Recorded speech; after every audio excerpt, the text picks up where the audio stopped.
Clobberin time!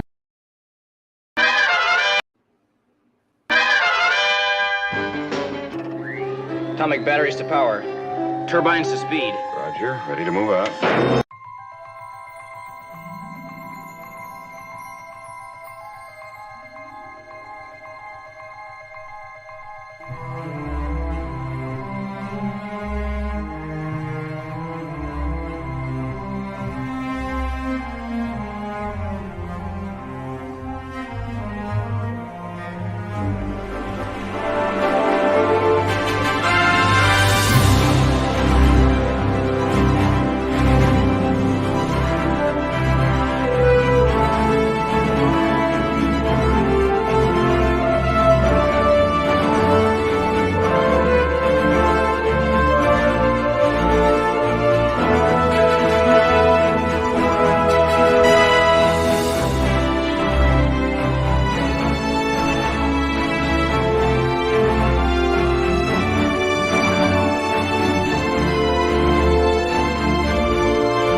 Clobberanimo!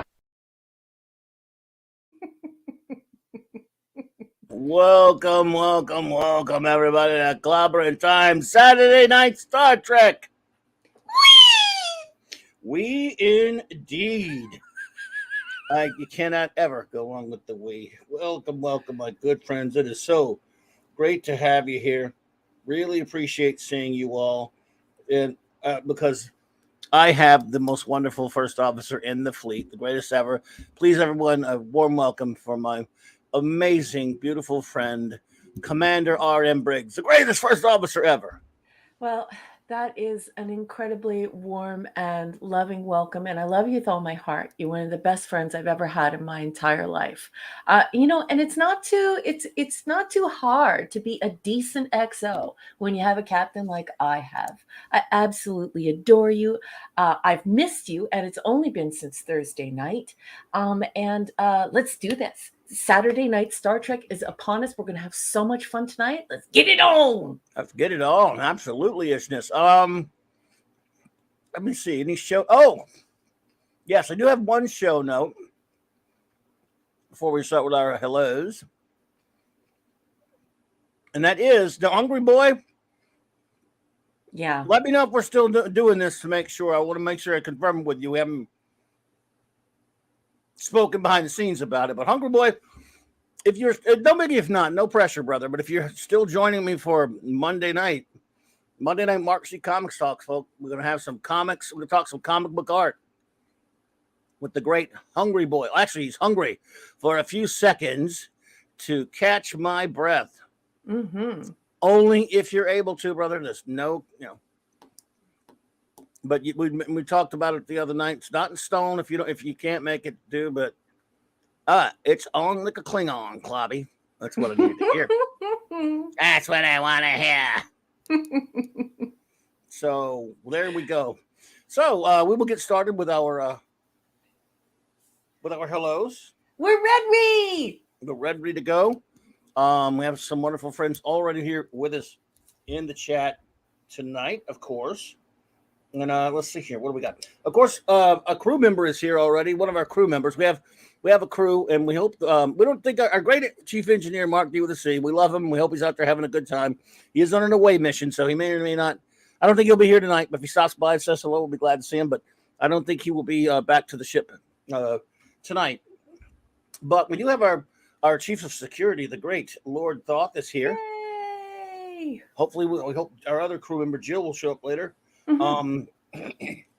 But I want to acknowledge our fantastic wrenches who are here with us this evening. The of best. course, we have the greatest wrenches ever. They're just way too good for me.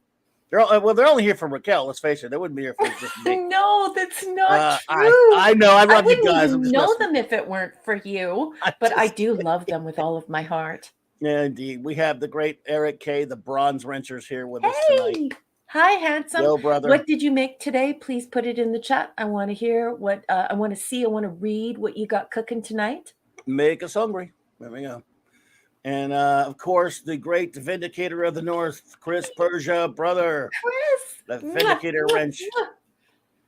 And the wrench of iron, the great D-Bud Martin, buddy. Good. Thank you so much, all you great wrenches, for being here with me tonight, brother. With us, And LT, he's a big time wrench too. Well, he's a wrench, of course, but he's part the of the big crew. Guys. And yet, well, you know yes. what? They come here That's and right. hang out with us. Isn't that cool? Oh, it's amazing. Look, and again, LT, yes, of course, you help as well very much. We love LT. Got to hang. I was fortunate enough to get to hang out with LT last night on our good buddy Nick Weiser's Friday Night Comic Shop. That was fantastic fun, buddy. Just love it. I mean, it was so much fun, man. And I'm glad we got to hang out last night. So what we do here for those who are unfamiliar, we like to shout out everyone who hangs out with us because you're very important to us. Captain? There wasn't. Yes. I beg your pardon, but before we move ahead, Chris Persia has brought something to our attention that is very important. I put it up on the marquee for you, boss. Oh. Look at this. What's this? Eric K, the Great Golden Wrench, has gifted another 5 memberships. What a guy. Hey, Eric K, thank you, brother. Thank you so much, buddy. I really appreciate you, man. That's too kind. Anyone out there? Incredibly generous. Absolutely. And if you have not availed yourself of a membership and you would like to, and please feel free to do so. Now's your chance. And if you don't know how to do it, please ask someone in the chat to help you. This chat is chock full of 735ers. They're all nerds and geeks. They can give you a hand going in and getting those memberships that have been purchased for you so generously by Eric and others. And did you see what Eric's making? He made a bison jalapeno cheddar bratwurst on a sourdough bun with homemade baked beans. You killing me, baby. You killing me. That leaves me out. It's got jalapenos, but enjoy. But you know me, how picky I am. Before we do the shout outs, I want to say, of course, as always, everyone gets shouted out because we value this show. A big part of Saturday Night Star Trek, which we have been doing for almost 2 years now, getting close to it, is you, our wonderful dear friends, of course, who are not just participants in the chat, of course, which we love. But anyone out there, I would been the derelict in it in the past because I just have a garbage memory, as you all know. But wonderful friends who happen to be just lurking. So you either can't or are just really not into participating in chats that much. Either way, like podcasting, as Raquel calls it, listening just as a show. We cannot thank you enough. We really appreciate you for listening, and of course, our friends who watch this later on a download or a rewatch. Thank you. Thank you. Thank you. We appreciate you. Yeah, please. We sure do. Yeah, absolutely. And for our wonderful friends who are here with us tonight that we do know are here, I'm going to shout you out now because we always do. And first on the docket is a new friend that we made the other night. that I'm very pleased to see here. That is, of course, Michelle O'Rourke. Excuse me. Sorry, Michelle O'Rourke Johansson. And Nice. the answer to your question earlier, Michelle, is no. After I got off the show the other night, I told you I have the horrible memory. I didn't check my email. I'm the world's worst in the universe at checking my stupid email. So I hope you will forgive me. I apologize. I didn't get to read that, and I just forgot about it because I'm very old and have a dumb memory. I have a terrible short-term memory, I should say, and I just didn't see it. And I didn't, I should. If I write something down, it works. If I don't, I'm in trouble. So I'll write it down, and But so I do apologize. I did not read that. What she's talking. She knows what she's talking about. She knows what I'm talking about. So I think she knows that your heart's in the right place, boss. You do a lot of shows. You're guest hosting. You are hosting.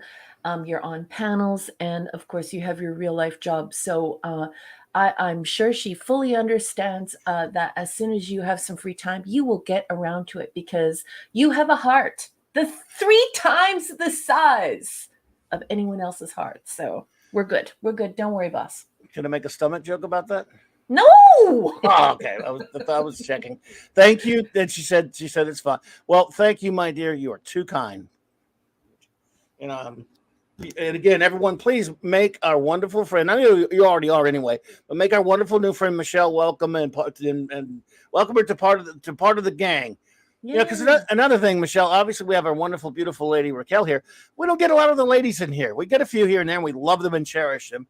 But look, we're guys, so we always love it when the lady pops in. It's just the way we are, and it makes us want to be better. You lovely ladies make us want to be better. Mm-hmm. So thank you. Let's see here. Of course, Dave G Sound. Dave G, I hope you're feeling better. I know you've had some bother of recently, but I hope you are doing better, my friend. Yeah, I thought I don't like to pry, but I do know that he said something in public about something being wrong with his shoulder. So whatever it is, I want you to know that I am sending you warm, very, very, very soft hugs.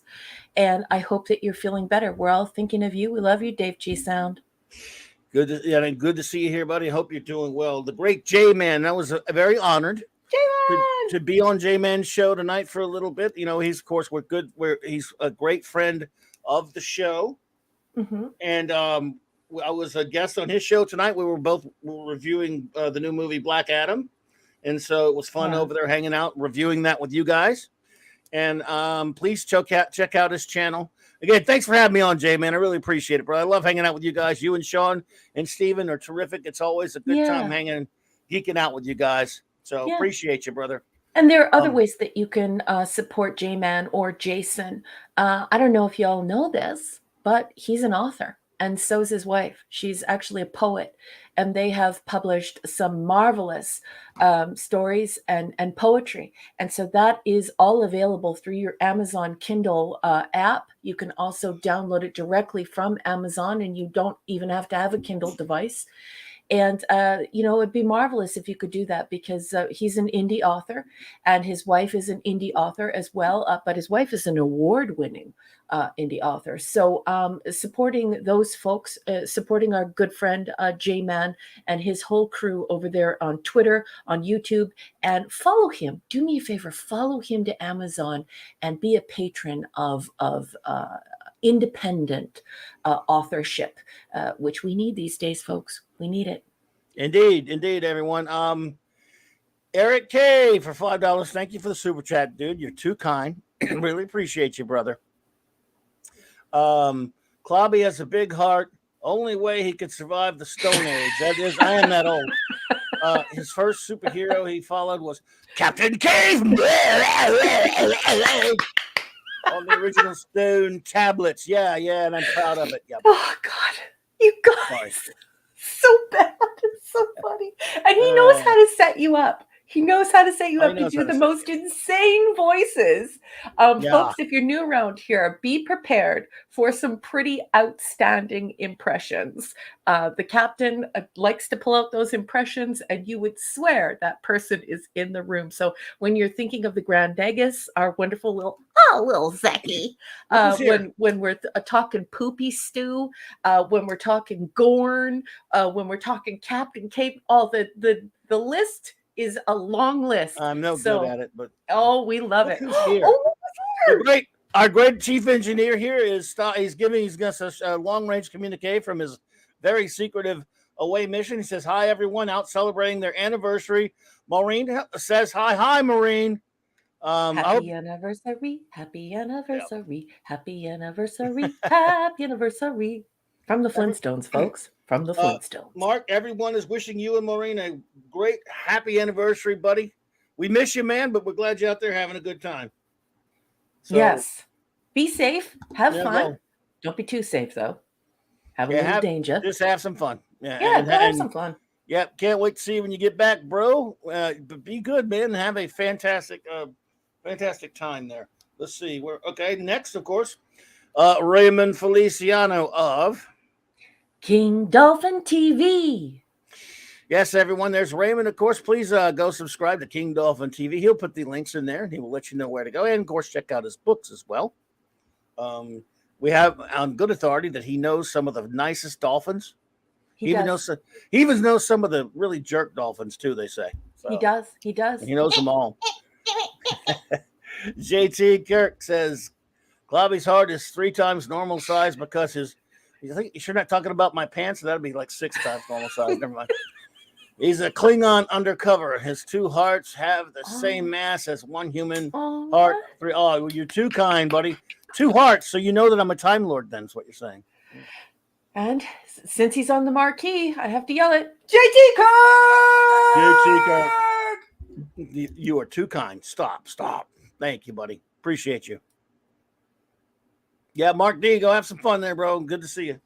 Let's see here. Where we're at. Oh, the great Michael Beacom is here with us tonight as well. And hail to the wonderful Cassandra. I hope you're both doing well, buddy. Yes, and it is important to note that Michael and Cassandra Beacom have a vetted text that is the gold standard for information gathering for this show, for this channel and for this show, Saturday Night Star Trek. So stay tuned, because anything that he would be putting up in that chat would have veracity. It would be good sourced, verified information. So looking forward to hearing and seeing Michael Beacom's comments this evening. Indeedishness. Enigmatic Drop Bear. Good to see you, ED. The Erudite Bear, talk about some of the best reviews you are going to read. Boy, he can stir up the conversation.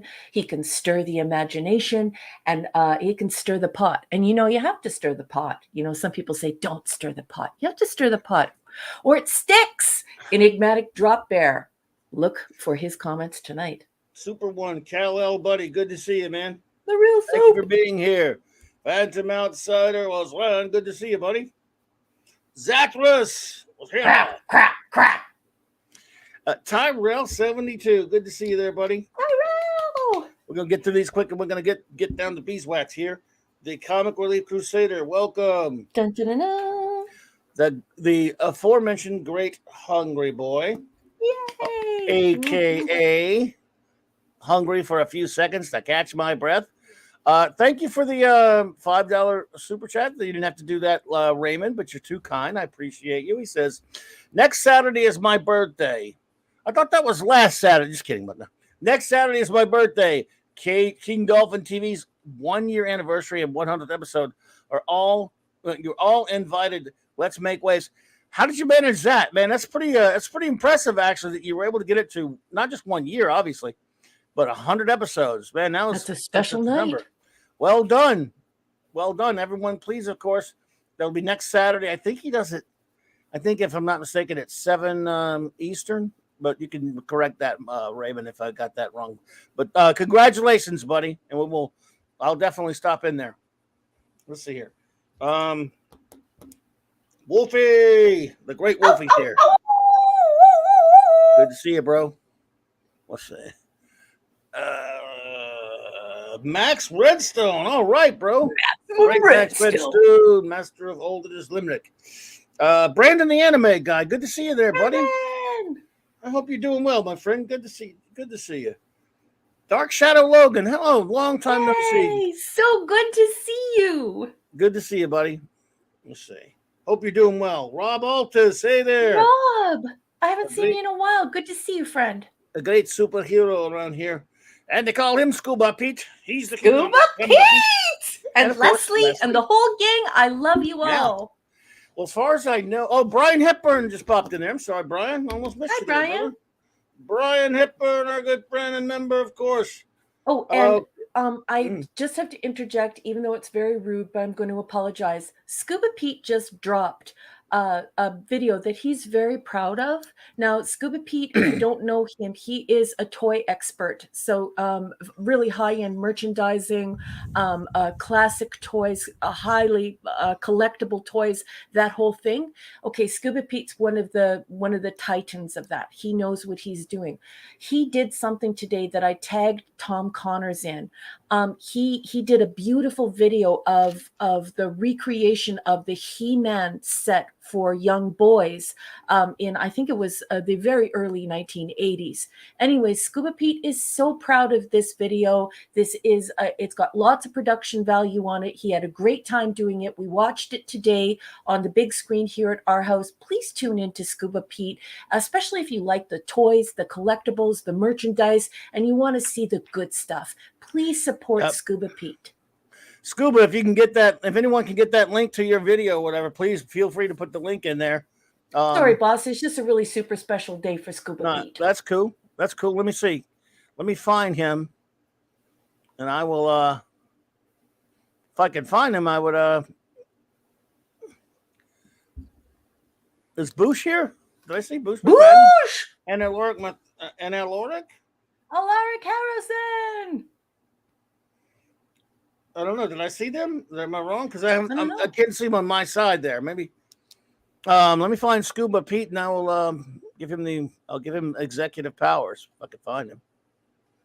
Scuba Pete, Scooby Pete. I want to give him. I was going to give him a wrench, but I can't find him on here, on the other side. Well, there, I'm sure somebody will help you. Don't worry about it.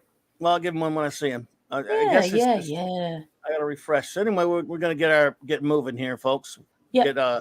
Did you catch that Grim Dog in Theater was here? No, I didn't see that. Let's see. Just walk to the door. Grim Dark, you said? Grim Dark in Theater. In Theater. Hey there, my friend. We'd like to get everybody before we get started. Probably drives everybody nuts, but you know, that's the way we like to do. That's the way we roll around. And, actually, I don't think it drives everybody nuts. I think everybody really likes it because you know what? You're a very good friend to a lot of people, and you brought this whole community of people together. Like we wouldn't even know each other if it weren't for you. And it's nice to walk into the room and have everybody shout your name. It makes everybody feel like Norm. Well. Scuba Pete's a good bloke, and now he has a mod, so you got a wrench there, Scuba, in case you want to put that link in there, or whatever. I'm sure someone may already help you with it, but I really appreciate that, boss. So sorry for derailing that there, but it's just he worked really hard on it. He did a really beautiful job, and I just love him. You know, he's been we've been friends in real life for 2 years. He has beautiful wife, beautiful offspring, and I just want to support him. Sorry about that. No, nothing to be sorry about at all. We want to support all of our good friends here. So yeah, and there we go. So, Rob Altus says, "I love the feeling that this is like Cheers. This is very much like Cheers." And Cal L has admonished me. He says, "Raquel, not Norm, mourn." Yeah, who mourns for mourn? Yes, indeed-ishness. All right, well, okay. So we'll do a quick rundown of what we do here for anyone who is new or maybe listening out there for the first time. Saturday Night Star Trek is a show that my wonderful friend and first officer Raquel and I have been doing since January of 2021. We have decided that, of course, everyone who is a true Star Trek fan knows, as we gatekeepers like to say, that that actual Star Trek that existed is legitimate and worthy of being called Star Trek, worthy of wearing that mantle, exists from 1966 in terms of airtime, to 2005. Everything after that with the label Star Trek on it is fake, filthy trash from hell and needs to burn in the everlasting flames of damnation. So, that, of course, does not mean that all the legit Star Trek is perfect. There are good episodes, great episodes, wonderful episodes, not so good ones, bad ones, all that stuff. So since January of, I'm not hating on the fan films, Dave G. They're fine. I have nothing against those. But I'm just talking about, the 735 Club, which is everything that is how many segments there are of real Star Trek. Yep. I have every respect for fan films. Fans are way better than the corporations. That's for damn sure. Mm-hmm. So, all that said, what we do here is we started with reviewing the original series. Then we moved on to the animated series, the original crew films, Star Trek The Next Generation, and now we are just getting started early on in the third season of Star Trek Deep Space Nine. Excellent, Michelle. I hear you. Good. Your husband is a smart gentleman. So, what we're doing is we have 4 episodes per night usually, and we have 4 episodes for you tonight. And we're not using this as the source necessarily, but I will now turn it over to my first officer. She will explain this book a little bit, and then what she's reading from, and then we will start with our episodes for the evening. So, number 1, take the con. Okay, thank you so much for that, boss. Right before we do that, though, I just have a bit of house cleaning to do. I have this following comment that I would like you to read in the Grand Negus's voice, little Zeki, that was sent to you by J.T. Kirk. Could you please read the marquee, sir? You have to stir the pot, especially when it's puree of tube grubs. Puree of tube grubs or whatever it is. I can't even read. Damn it, Quark. It's not making me read things in this voice. Everyone hates it. There's no profit in it. Sorry. And my voice a little messed up there. Sorry, but that was perfect, and I love it. It's amazing. Like it's TV level quality. Okay, and the next thing that I need to do, we'll move through this quickly, is LT, Lord Thoth, long live the Legion. Avon lives. He says, Lady Thoth says, hi, Raquel. Lady Thoth, I love you. And of course, I want to shout you out to let everyone know that you're here. But also, Lady Thoth, I know you only listen. You don't watch and you don't participate in the chat. So can I let you know right now, sweet lady, that all of the most marvelous gentlemen, they have the most beautiful manners. They're the kindest men out here in the internet. They're all waving hello to you, saying good evening, how you doing? Thank you so much for joining us. The chat blew up the second LT said that you were here, and I thought you should know that. Indeed. Hello there, Catman, aka Dee Myers. I hope you and your lovely wife are doing well, my friends. And again, big shout out to the wonderful Lady Thoth. Yay! Yeah, so what you're seeing here on your screen, if you're podcasting, you don't see the screen. You're listening to us like an old-time radio hour. But if you've joined us in the live chat and you're seeing this visual, it is an image of a book called Star Trek Deep Space Nine Companion. It's written by Terry J. Erdman. He gets a bit of help from his wife, who is an amazing Star Trek author. Her name is Paula M. Block. Now, this was intended to be the original source material that we were going to use for this show. Unfortunately, Terry doesn't really write in the same style as his wife. His wife gives the books she writes are very short, and she gives these beautiful little summaries and then a whole bunch of like verified production information, or she gets rid of rumors or says that's not true, and she's really amazing at that.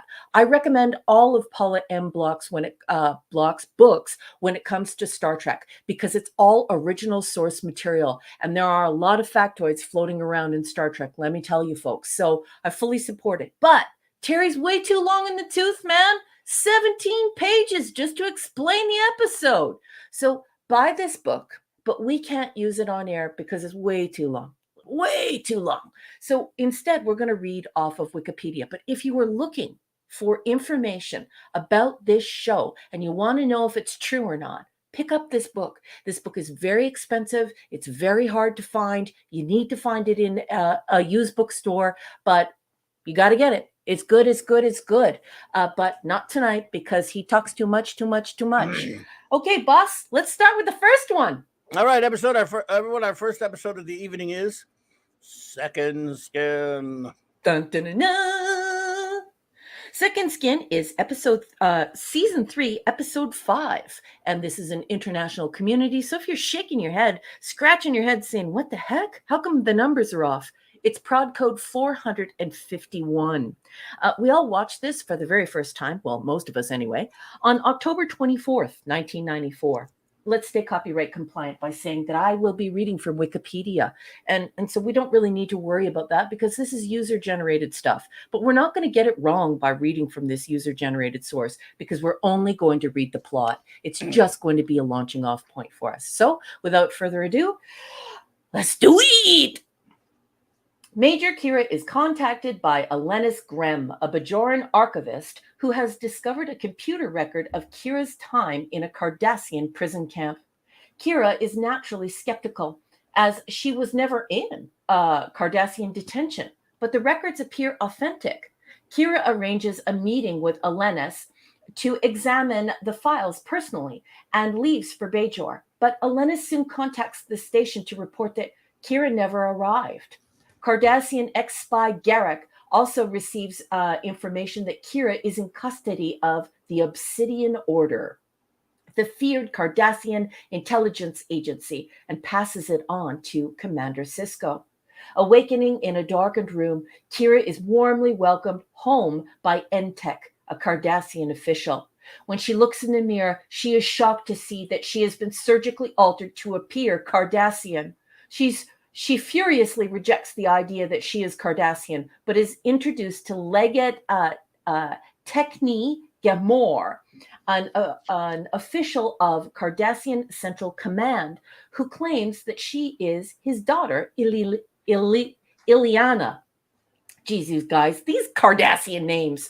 Anyways, Entek explains that she is a sleeper agent, altered to appear Bajoran and embedded in Bajor as part of a long-term covert operation. Gamor is upset that his quote-unquote daughter doesn't remember him, but is reassured by Entek that her memory will return, given time. Kira is upset and incredulous, especially when she is shown the preserved body of the real Kira Nerys. She declares the dead girl's body a fake, but begins to doubt her own memories, especially after viewing a video message recorded by Ileana before her mission. After several escape attempts, she is interrogated by the Obsidian Order, but she refuses to provide them with information. Eventually, Gamor, still believing her to be his daughter, offers to help her escape the harsher interrogation she will certainly suffer at the hands of the Order, revealing himself as a member of Cardassia's underground dissident movement.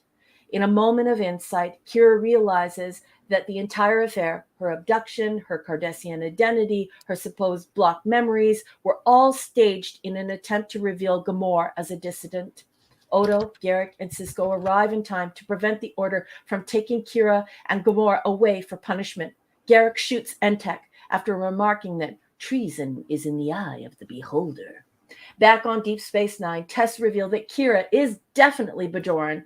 Gamor understands that she is not really Ileana, but declares that he will never stop hoping that Ileana is alive and will return to him. And that is all the collective internet has to say about Second Skin. Tell me, boss, what'd you think of the episode? Pretty interesting idea. I think this a pretty solid, for the most part, entertaining episode, I guess, because I'm just a sucker for Garrick. What can I tell you? No, I love Kira, and we all know that Hungry Boy doesn't. Just kidding. No, Hungry Boy, a sucker for a cat suit? Get out of here. Kira, Hungry Boy, by the way, I think we're going to have to disqualify you for reviewing Kira-centric episodes because you're just going to love it no matter what. Just kidding. But no, I actually thought this was a very interesting story. I really liked it. I thought it was good drama. Again, we talk about the show a lot. There are definitely science fiction elements to this, but a lot of this show is often about drama and character stuff. And as that goes, and intrigue and things like this, I thought this was a very solid episode. Very, very good stuff. At least I thought so. Very well written. And I like that actor who plays her not father. Now they probably needed a little bit more time with this story. The time limitations I Hmm. think maybe truncated it a bit, made you have to not really fully elaborate about some things about the Yep. character of Yep. Ilyana, Yep. which it didn't really deliver in that area. But I still think this to be a very good episode. Yep. I totally agree. And his name is Lawrence Pressman. And Oh yes, I think that he is such a fine actor. Now, I'm just an academic. I'm just a nerd. I'm no geek. So I don't know the television or film career or resume of Lawrence Pressman. But I will tell you yeah, that every time I watch this episode, and of course, you all know I rewatch Star Trek from beginning to the end, all 735 every year, beginning at January 1st. And so every time I watch this, Lawrence Pressman he blows me away. He's so good. I mean, this yes. isn't TV quality acting. This is big screen. Give him an award acting. I love Lawrence Pressman in this. He's really good. Of course, some of that stuff with with Garrick, them calling in Garrick, and that was I think pretty much Cisco, pretty much I don't want to say blackmails him, extorts him. Yeah. Has basically uses Garrick to go to find to go after Kira, Yeah. which I thought was pretty good stuff. Mhm. So pretty again a solid, very entertaining episode, very intriguing. Of course, as always, Nana is just absolutely terrific in this role. Mhm. Sort of again, like I say, I think it may suffer from not having enough time to breathe a little bit as a I story. agree. There's a prisoner-esque component to it, which is kind of interesting. Yes. Very much out of the very prisoner type of the thing, but Yes. Totally agree. but an intriguing and I think thought-provoking, well done story. I think so too. Yeah. So notes. Okay, so if you're new around here and you're wondering what the boss is talking about, I've been watching Star Trek for around about 45 years now. So I thought, what could I add to the show? I take notes. I take out a good old-fashioned pencil and a good old-fashioned piece of paper, and I take notes. So here they are. Let's hope it enriches the programming. This is not science fiction. This is a drama, and it's got a bit of cloak and dagger. It's also a psychological horror, and it involves expanding your mind, especially given 1994, as to what torture is. And so it's this conceptualization of how this psychological torture is just as bad, if not worse, than physical torture, and it puts that in the forefront for you to argue for yourself, and I think that's quite powerful. I'm so happy that a Lord Thoth is here, because LT and I always laugh about the very sexy Cardassians who have the eyeshadow in their spoon hole. So I was thinking of LT, and I was like, spoon shadow, which always makes LT laugh. This is a mind-bending reality. I noted that this concept was borrowed a little bit from Total Recall, because we have this sort of message to yourself that's in this vial, and you have to plug the vial in and face yourself in this little box. So, and of course, Total Recall came out in 1990. I will not entertain any arguments that Total Recall is an action movie. It's a science fiction movie. Just because it has Arnie in it doesn't mean it has to be action. It's a great science fiction movie. Lawrence Pressman playing Leggett to Kenny Gamore is wonderful. Yeah. There is a point where you look into Nana Visitor's eyes and you think to yourself, she's going to crack. And this is Jack Nicholson-esque when we're thinking One Flew Over the Cuckoo's Nest. You really look at her in the eyes and you think, wow, is she going to snap her crayons? I can't believe you, Michael Beacom. How did you know I was thinking that? And I could, if I had been able to, I would have had to interrupt Raquel. So I didn't. So you beat me to it. And I'm not kidding, dude. Moon Shadow. It's a Cat Stevens song. Thank you, Michael Beacom. That's great. So, and then I put in my notes some stuff that I have issue with.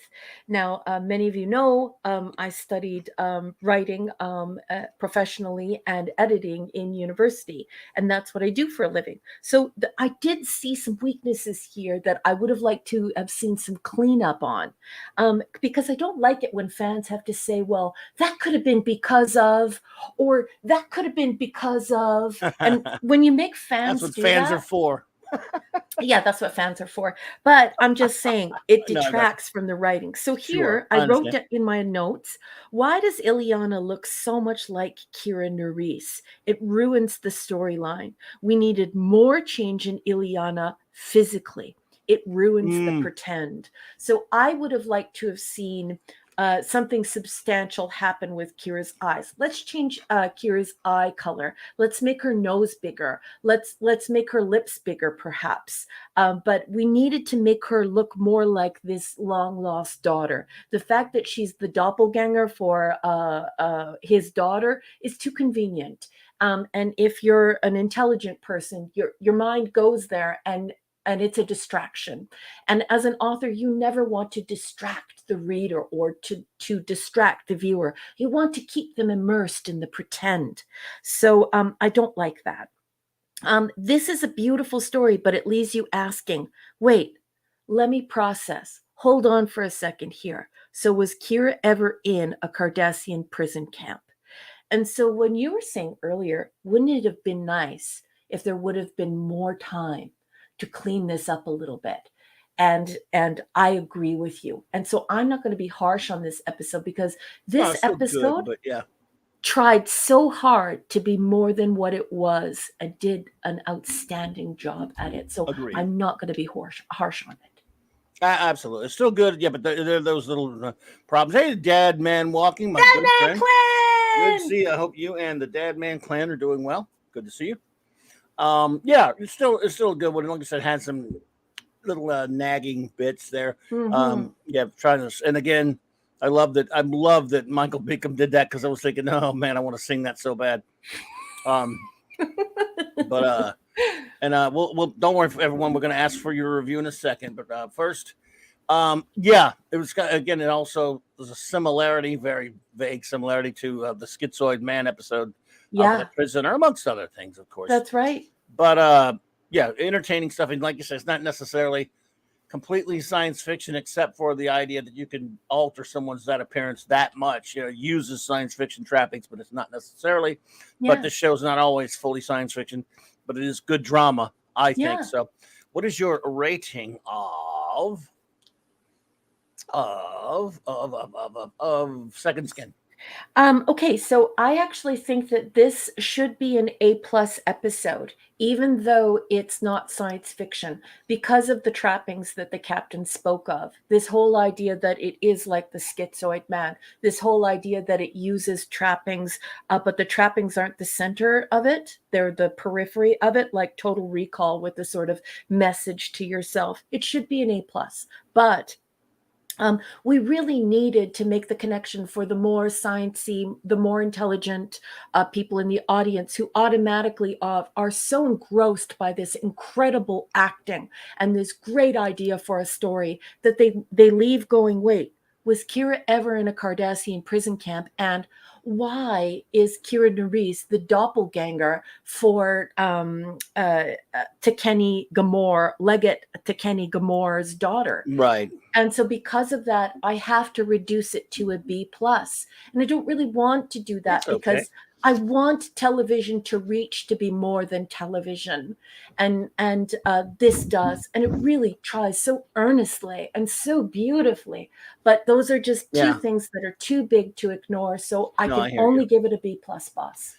Well, that's what I give it to. I also give it a B+. Hello there, Cassandra. Thanks for popping in. Oh, hello, sweetness. Good to see you. Good to see you. So yeah, I'm also at a B+, and I think that's look, that's a high rating. I mean, it's not like it's a bad rating at all. It's definitely a quality episode. So yeah, it's just, I reserve the A's or even the A- or whatever for the big stuff. So Yeah.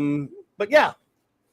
All right, everyone. Now I will ask you, our good friends in the chat, please give us your rating of Second Skin, and of course, any words you may like to say about this episode. Mm-hmm. I believe we had a couple who jumped the gun. I can go back and try to find them. Yeah, always wait for it if you can, so we don't miss you. But I did find one that jumped. I got Dave in there, but I found yours, Dave. But yeah, always wait so we don't miss you, because I could have missed you. So, Boss, okay. you're going all the way into the back to go and find the early submitters. And in the interim, you should know that our good friend JD Lewis just walked through the door. Lewis, what's up, my friend? Good to see you. Thanks for going to grab that, by the way, boss. I appreciate it. Gotcha. So yeah, if you want to snag those, I believe I have some. I have some stuff from we do have some limericks. We have some Max Redstone limericks. We have some stuff from Maximum Redstone. Oh yeah, okay. Great. He just popped in a second. Thank you, Max. Okay, everyone, we have some Max Redstone. I'm going to put myself on mute because you don't need to hear clicking while you're reading limericks. Okay, go for it. I will do this. All right, everyone. As you all know, our great friend Max Redstone, when he is here, he's always so generous with his time and his talent, and he gives us a little limerick about each episode.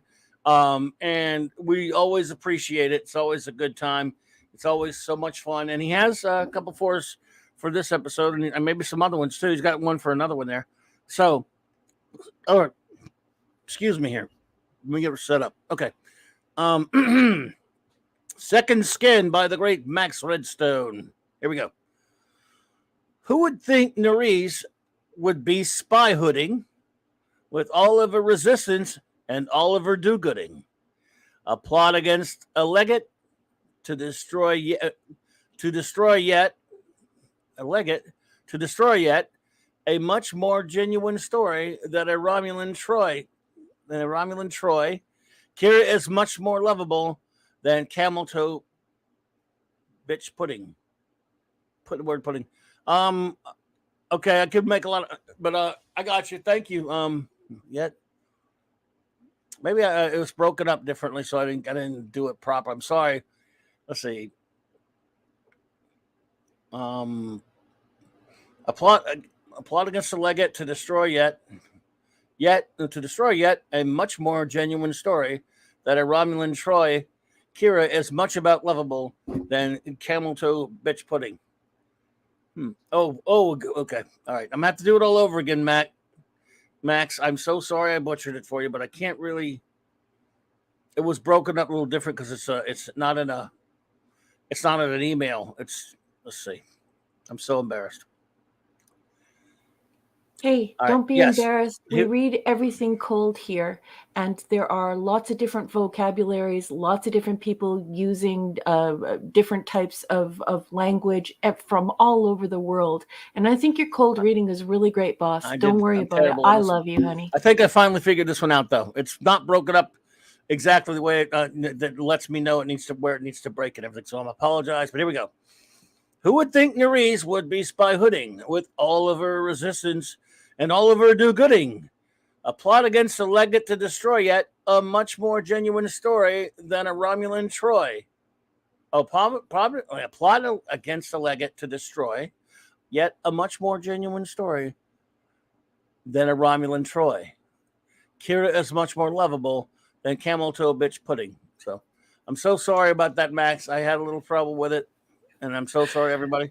It's good stuff. That's good stuff, you boss. Have to forgive That's good me. Stuff. No, just don't do terrible. that. Cold reading is so hard.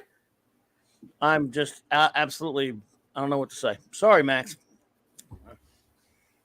But it wasn't. I'm sure he forgives you. It's not easy doing what we do, reading for 30 different people every night, and also reading all this different stuff from all over the world. So don't worry, okay? It's broken. It looks different on the Twitter than it does on the email. So. Okay, our reviews, folks. Oh, and I just want to say, you guys, you cracked 30. I love you. Thank you so much for these beautiful reviews. 30 reviews have come in, and this is terrific. Thank you so much. I see 28, but cool. There you go. JT Kirk says B+. I would have loved to see Kira try and pretend to be the daughter to stage her escape. I do love how much this builds the Cardassian lore. How did they change Kira's DNA to appear Cardassian? I do not know. I do not know.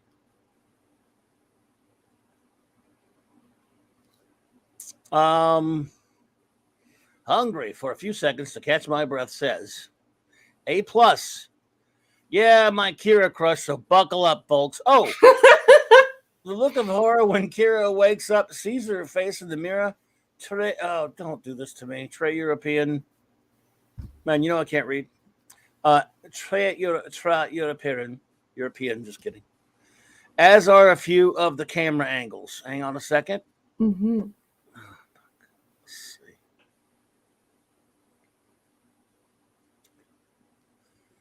Casting Gregory Sierra was genius. Barney Miller fan. Yeah, that was the guy from Barney Miller. Wow. Yeah, and he was so He's great. evil. Great actor. Mm-hmm. An actor whom always knew how to use his instrument, voice to full effect. As much as Andy Robinson Garrick, great to see him in sci-fi. Mm-hmm. Yes, Garrick is terrific, and so was the Barney Miller guy. The fragile sentimentality of the Legate was a fab touch, enriching Cardassian lore, broadening their scope as baddies, and added depth and resonance. Yes, it did, because again, we finally got into Cardassian we don't have to hate the hell out of. Your daughter was talented. Your daughter was, yes, she is. Boom. Boom. Subtextgasm right there. Yum, yum, yum for Hungry Boy. Good writing, yes, good writing. Yeah, it's true. Raymond Feliciano says A-. Good psychological drama. Acting is excellent. Garrick. Yep. I hear you on that one, sir. The Catman, a.k.a. D.D. Meyer, says, Clobby, I give it a solid B and enjoyed the episode very much. Thank you, Catman. Yay. Yay, indeed. Hello, Dee, and to your wife as well. Dave G. Sound says B. Good episode, great acting indeed, but extraordinarily daft premise to rein in a liberal Cardassian upper-level officer. Kira was the B plot, but focused on as a familiar protagonist. All righty. Thank you so much, Dave G. J.D. Lewis says, hola all. An excellent mystery and character study with a stellar performance by Nana Visitor. I'm a big sucker for Identity Crisis themed episodes. B. Thank you so much, JD. Good to see you, buddy. We have Zathras says, B+. Garrick is awesome. Nobody here but us, Cobarians.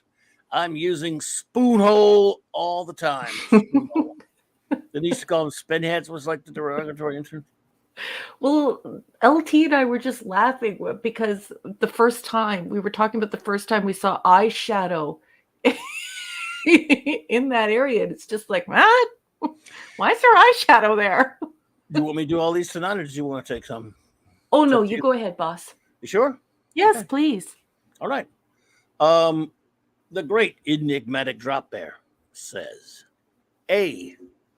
This story was far better than TNG's Face of the Enemy, where Counselor Camelto became a Romulan. Yeah. Indeed. The key difference being believability. We can buy the possibility of Kira being Ilyana. Yes. Awash with deception and misdirection from the Ilyana supposition to the Defiant and crew masquerading as a Cobarian freighter. The episode clearly plays on themes of identity and reality. Yeah. Legate Gamor is simultaneously a supporter and opponent of the Cardassian government, or is he? Garrick the Tailor, an apparently dissonant spy, is helpful yet seems to have his own agenda. Oh, yes. I left this episode wondering whether Legate Gamor was the real villain, engendering Kira's trust as part of a sophisticated scheme to ultimately destabilize Deep Space Nine's and Bajor's leadership. Well, I can't comment on that because you'll find out things later. Yep, but that's a beautiful review. Absolutely love it. Enigmatic drop bear. Yeah. Okay, dokie. Yes, indeed. So let's see here. And boss, Um, I just yes. flagged a comment from Raymond Feliciano. He says, I'm headed to bed. We had a long road trip. Have a Okay. great weekend and hope to see you both next Saturday. Okay, Raymond, take it easy, buddy. Appreciate you, buddy. Have a good one. Wolfie says, rating B plus. Great episode. Entertaining. Some good sci-fi elements. Do you want to climb the mountains of Mars, but you're over the hill? Recall. Yeah, recall. gotcha. Recall. Mm-hmm. Love it. Ricola. No, I'm kidding. Kidding. I need to watch that movie again. It's been a while. I love it. Kal-El says, A. This episode did a wonderful job of placing doubt about Kira's origins, and purpose, not only into the character but to the audience as well. I enjoyed the progression of the interactions between Kira and Gamora, which started from distrust and disappointment, respectively, to mutual respect at the end. We also get to see some of Garrick's true character traits and motives. Oh, Stephen, when she grabs him by his hand, when he tries to pull his hand away and she grabs him by his hand and basically says to him, like, you were there for me and I care for you. Just the look in both of their eyes. It's like, this was not TV acting. This was next level. It was so good. And I totally agree with your comments. As opposed to just subtle hints about his past, overall, it was an enjoyable episode which further enriched the show through its great character development. Yep. Indeed. Beautiful review. Thank you so much. Absolutely. Pleasant Valley Picker, welcome, Mel. I didn't see you pop in there. Welcome, Pleasant Valley Picker. He says, A+. Great Kira episode. Subterfuge right from the start. Kira being kidnapped and waking up as a Cardassian. Built the tension nicely. Nice Garrick Julian scene. Kira's Cardassian father's concern was touching, but was he sincere manipulating her? His line, Cardassia could use a few more artists, was great and gave a hint at his true character. Hang on. Just pause. Please don't move anything off of the marquee. I would just like to welcome your Muslim uncle to the chat. Clobby's just in the middle of a multi response, so I don't want to confuse him, but your Muslim uncle, welcome, and thank you so much. He says, just teleporting in to say hello, everyone, before I teleport to my next engagement. And then he sends us all an LLAP. Nice to see you. Everyone, please say hello to your Muslim uncle while the boss reads everything on the marquee. Your Muslim uncle. Thank you, buddy. Thanks for popping in. I hope you and yours are doing well. Great to see you, my friend. Odo, Garrick, and Cisco taking the Defiant on a rescue mission added a bit of action to the episode when they are hailed by the Cardassian ships. Garrick's use of a code to ward them off adds another layer to his character, and he indeed has significant importance within Cardassian society. Lawrence Pressman, great performance. And yes, indeed. Let's see. Hang on. There's one more. Okay. Hang on. The plot twist of the Obsidian Order using Kira to expose Tekene Gamar as a dissident sympathizer and undermine Cardassian Central Command is well done. Garrett killing Intek was very satisfying. Well, thank you, Pleasant Valley Picker, and agreed, absolutely. Boss man, before you get underway with Michael Beacom, you are on another tab, so you should know that our wonderful friend and a close friend of yours in real life just walked in the chat. Maddie's daddy, Steve M, is here. Steve Mitchum, hello, Hey, sweetheart. He says, buddy. hey, lol, never saw most of this series, but slapping the like button before hitting the sack. So good night, Steve, and thank you so much for stopping in. Good, man. I hope you're doing well. Hope you and Maddie are doing very well, brother. Yep. Sending hugs and kisses to you both. Good night, Steve. Indeed, sir. Michael Beacom says, A-. I had prisoner flashbacks. Kira, where am I? Intek, on Cardassia. Kira, what do you want? Information. You won't get it. by hook or by crook, we will. Sorry. I know No, Kira doesn't sound like that. it's such a good impression, and I love it so much. But now you're going to make me watch The Prisoner again. I need to. Well, I never stop, so I'm watching it every year. Who are you? Then you number 2. Who is number 1? You are number 6. I am not a number. I am a free man. You got me started, Michael. Yeah, but everyone loves it. I love The Prisoner. It's the greatest ever. They waste 2-parters on the Maquis. Why not a good one like this? Oh, Okay. what a great point. Good point. Page 177. Originally, Wolf wanted it to be Miles O'Brien and wanted Miles to really be a Cardassian. Real Miles taken in the war. Oh, boy. Let it into that would be cool. And that's from the text. So that's not from that user-generated garbage that's not true. Not so sure I would have wanted them to do that, but there you go. Oh, boss, before you Yes, begin yes, reading yes. that, don't touch anything. I don't want you to get the order mixed up. But our great friend, Len Rod, just walked through the door. He yelled, "Hail, everyone! I'm here late, but here just the same." And everyone, please say hello to Len Rod. Good to see you, Len Rod. Always a pleasure.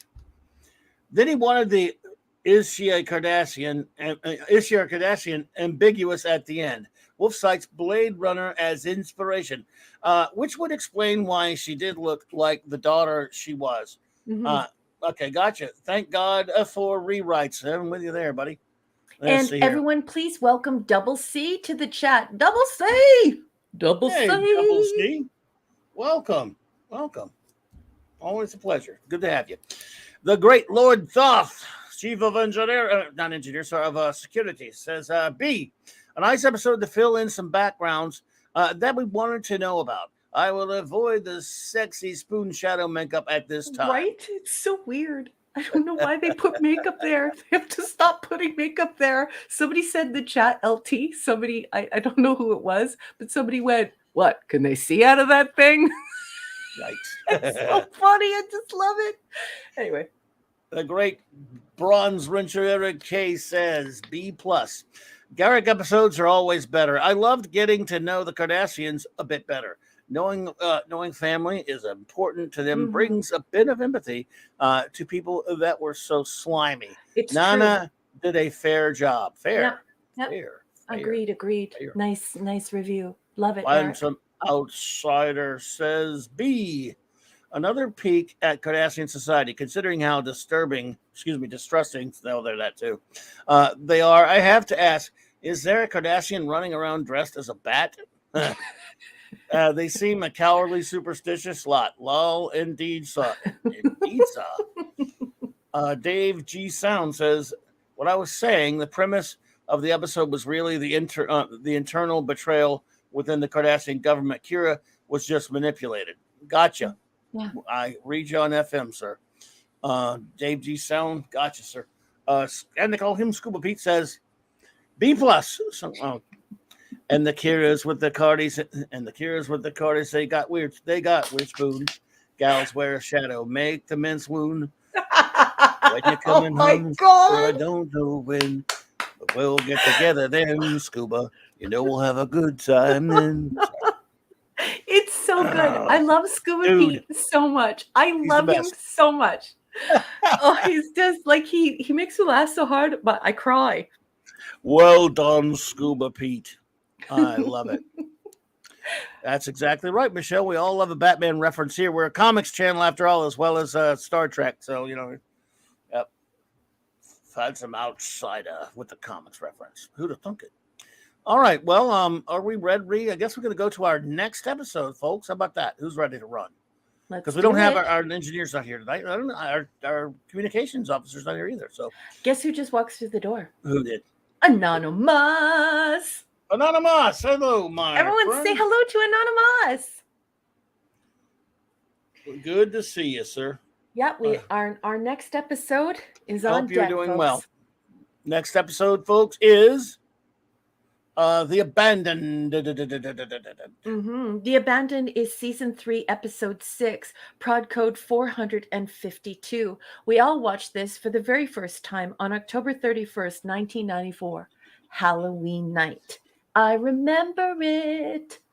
The Abandoned. And let's stay copyright compliant, shall we? I'm going to be reading the plot summary from Wikipedia. So this belongs to the internet. Go for it. An infant is found in the wreckage of a ship that the bartender, Quark, buys as a salvage. The boy grows at a phenomenal rate, developing in appearance to an 8-year-old in only a few hours. Dr. Bashir determines that the child is the result of genetic engineering.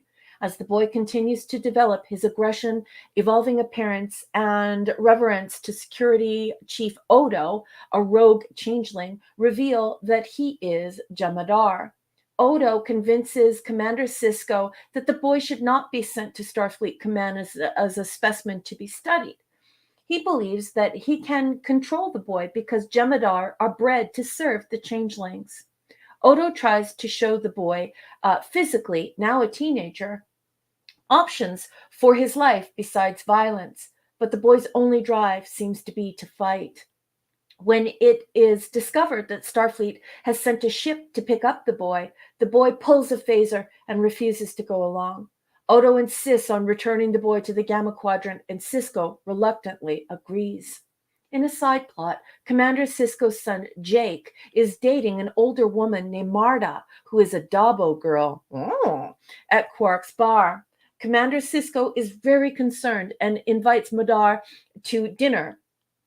Though originally intending to intervene and end the relationship, the commander discovers through Mardar a hidden side to his son. He realizes he must be allowed to flourish. Wow. That was written very strangely and very difficult to read, especially on a cold read, but at least we got through it. It's just weird. Boss, what'd you think of the episode? I liked it. I liked the science fiction aspects of the episode, which were the Jemadar. The episode, and then this is one of the few times I don't mind them using the old baby grows up in 5 minutes, tired ass science fiction type science fantasy type thing. They had good reason for it. I believe Avery Brooks directed this episode. He did. I think this is a quality, solid episode with a good balance of that science fiction idea and Odo with the Jemadar and Sisko with his son. I'm not the biggest in these schizophrenic AB plot episodes as much. But I guess I'm just a sucker for a hot Dabo girl. That girl, woo! Damn it, Jake, you're too young. That stuff is, as nice as she is, that's the least interesting part of the episode to me. The stuff with Odo and the Jemadar character, the study of what a Jemadar is. Can he change the nature of this being? That stuff is the most fascinating thing. Those are the most fascinating elements of the episode to me. Mm-hmm. And so I really like a lot of the interchange between Odo and the Jemadar kid, and realizing that this creature, it's not like he's a natural creature. He was created for a specific purpose. And Odo kind of realized that this is a defining episode and a foundational episode for the founders of just how pretty despicable they are, to be perfectly honest, to create beings that are for nothing but violence. All this kid wants to do is fight all of the time. All he wants to do is destroy. And Odo coping with that is probably the most fascinating thing about the episode for me personally. Sisko, look, the Sisko-Jake's relationship is really great. It's a wonderful thing about the series. And so it's fine to do something with that every now and then. It doesn't hurt to do something like that every now and then in the episode. So I think it was decent counterbalance. If you want to fill out the episode, maybe you could have not had it and done more with just the Odo Jemadar kid story. Maybe not. Maybe it was just a good balance. So all in all, I think it's a pretty entertaining episode. Notes? Well, I agree with you, but I think there are some flaws to it. So it's so funny because we think so much alike. I have some questions about the baby to killer in a few days episode. I wrote in my notes, Jemadar Hugh, this is Borg, and there are a lot of similarities between the Borg and the Jemadar, and lots of people talk about that. I'm not the only one, which is, giving an invincible species an opportunity to choose to reject it and to be peaceful. So we've seen this before. The writers do this a lot in DS9, and I do find it disappointing.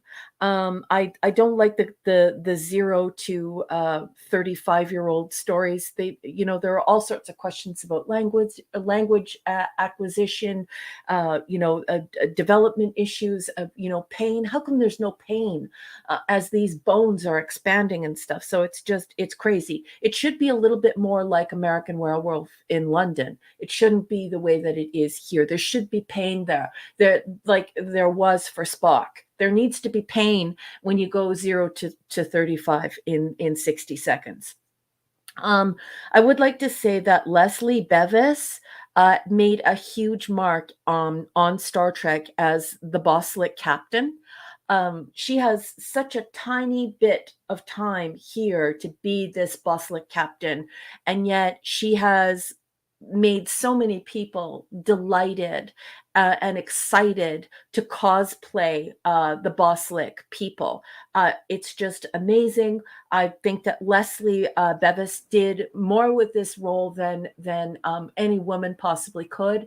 I think that she is ridiculously sexy and gorgeous. And just every time I lay eyes on her, I'm like, oh, I gotta cosplay that. I gotta cosplay that. This was her second time, right? Yeah, she's just absolutely incredible. She's done so much with this, such a little sliver. It's hard to believe a genetically engineered killing species would cry like a human child. Not so good if you have designed a bioweapon that is meant to be a slave shock troop. So a slave shock trooper, I should have put in my notes, but I put slave shock troops. So, as many of you know, I lived as a Greek, an assimilated Greek, an adopted Greek, whatever words you want to use, with Greek nationals.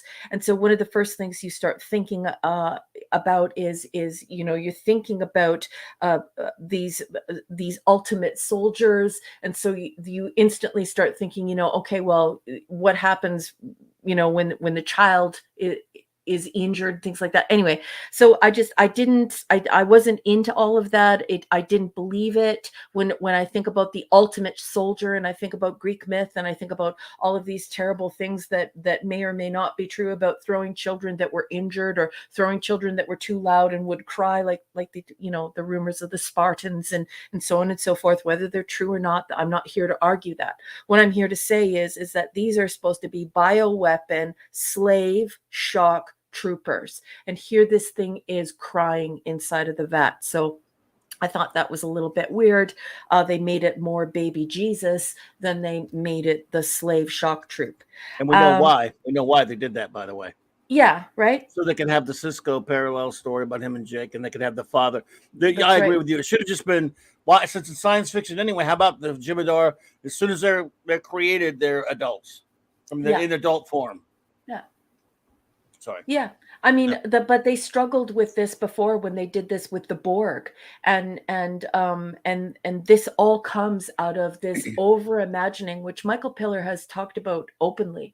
He said it was an over imagining that made the species so insurmountable, so impossible to beat, and it built a lore around them that almost seemed impossible to write. And so, this starts making you say, okay, are there Borg babies? Okay, so now they're Jem'Hadar babies. And how do we reconcile that, since it's no longer Borg?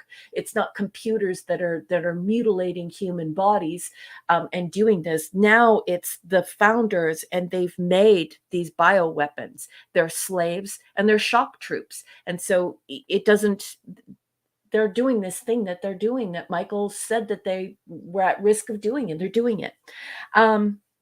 Cisco loves kids and loves being a dad. It's so marvelous to see men portrayed in this way. I know I bring this up all the time. I don't really care how much it upsets people. I'm going to bring it up again. I absolutely love the way that they portray fathers in this show.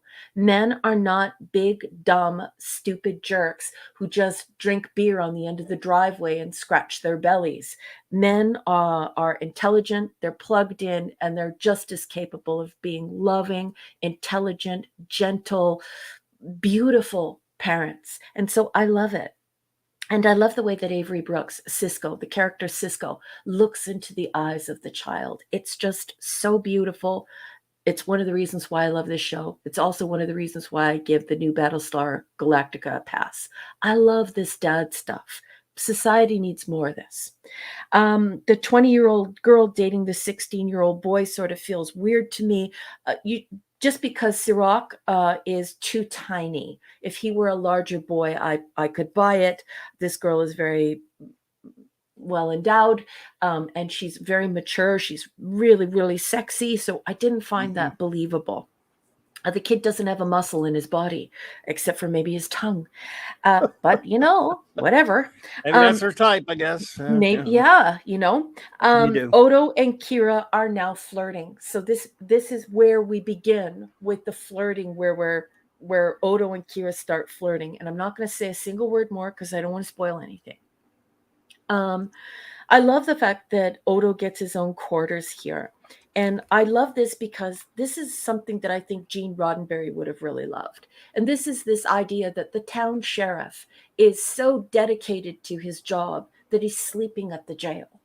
He's sleeping at his desk at the jail, and he has no life. And so I love that Western, that Western style of story that's being told here. This particular aspect, I think, is very well done, and I love it.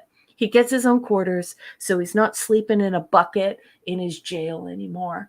And I love that for this character. And those are all my notes, boss. Well, there you go. Good stuff. Yeah, I think it's a pretty good, entertaining episode. I agree with some of that stuff with Cisco. Remember, Cisco did not approve, and then he got kind of weak, like a lot of us guys would with him. But the thing is, I don't know, man. I wouldn't trust. I don't know how I would handle it with him necessarily, because, good God, wow, she's too much for your son, buddy. But I don't know. She was something. But yeah, I never know. Women. Look, this is not the first time I've seen like really extremely hot girls with skinny dudes like that. So, but it's more than that, though. Like, Jake is only 16 years old here, so in my country, he's 16. I understand that. Yeah, that's not so good. And the thing is that the girl is clearly sexually mature, and he doesn't even look as though he's begun puberty. So I thought that it would have been better maybe if they would have had a girl that looked a little bit younger. And maybe she wasn't as voluptuous or something along those lines, because you're playing to Sirach here, and now we want to assert him as somebody who has entered puberty, and he's going to be his own man. But all they ended up accentuating was that he's a very young boy with spaghetti arms and legs. Well, like JT said, that's illegal in these parts. Yeah, but it is. It's probably not illegal on Deep Space Nine, I guess. I don't know. Yeah. Look, I'm with you, but I also see where Jake's coming from. However, Cisco should have put his foot down.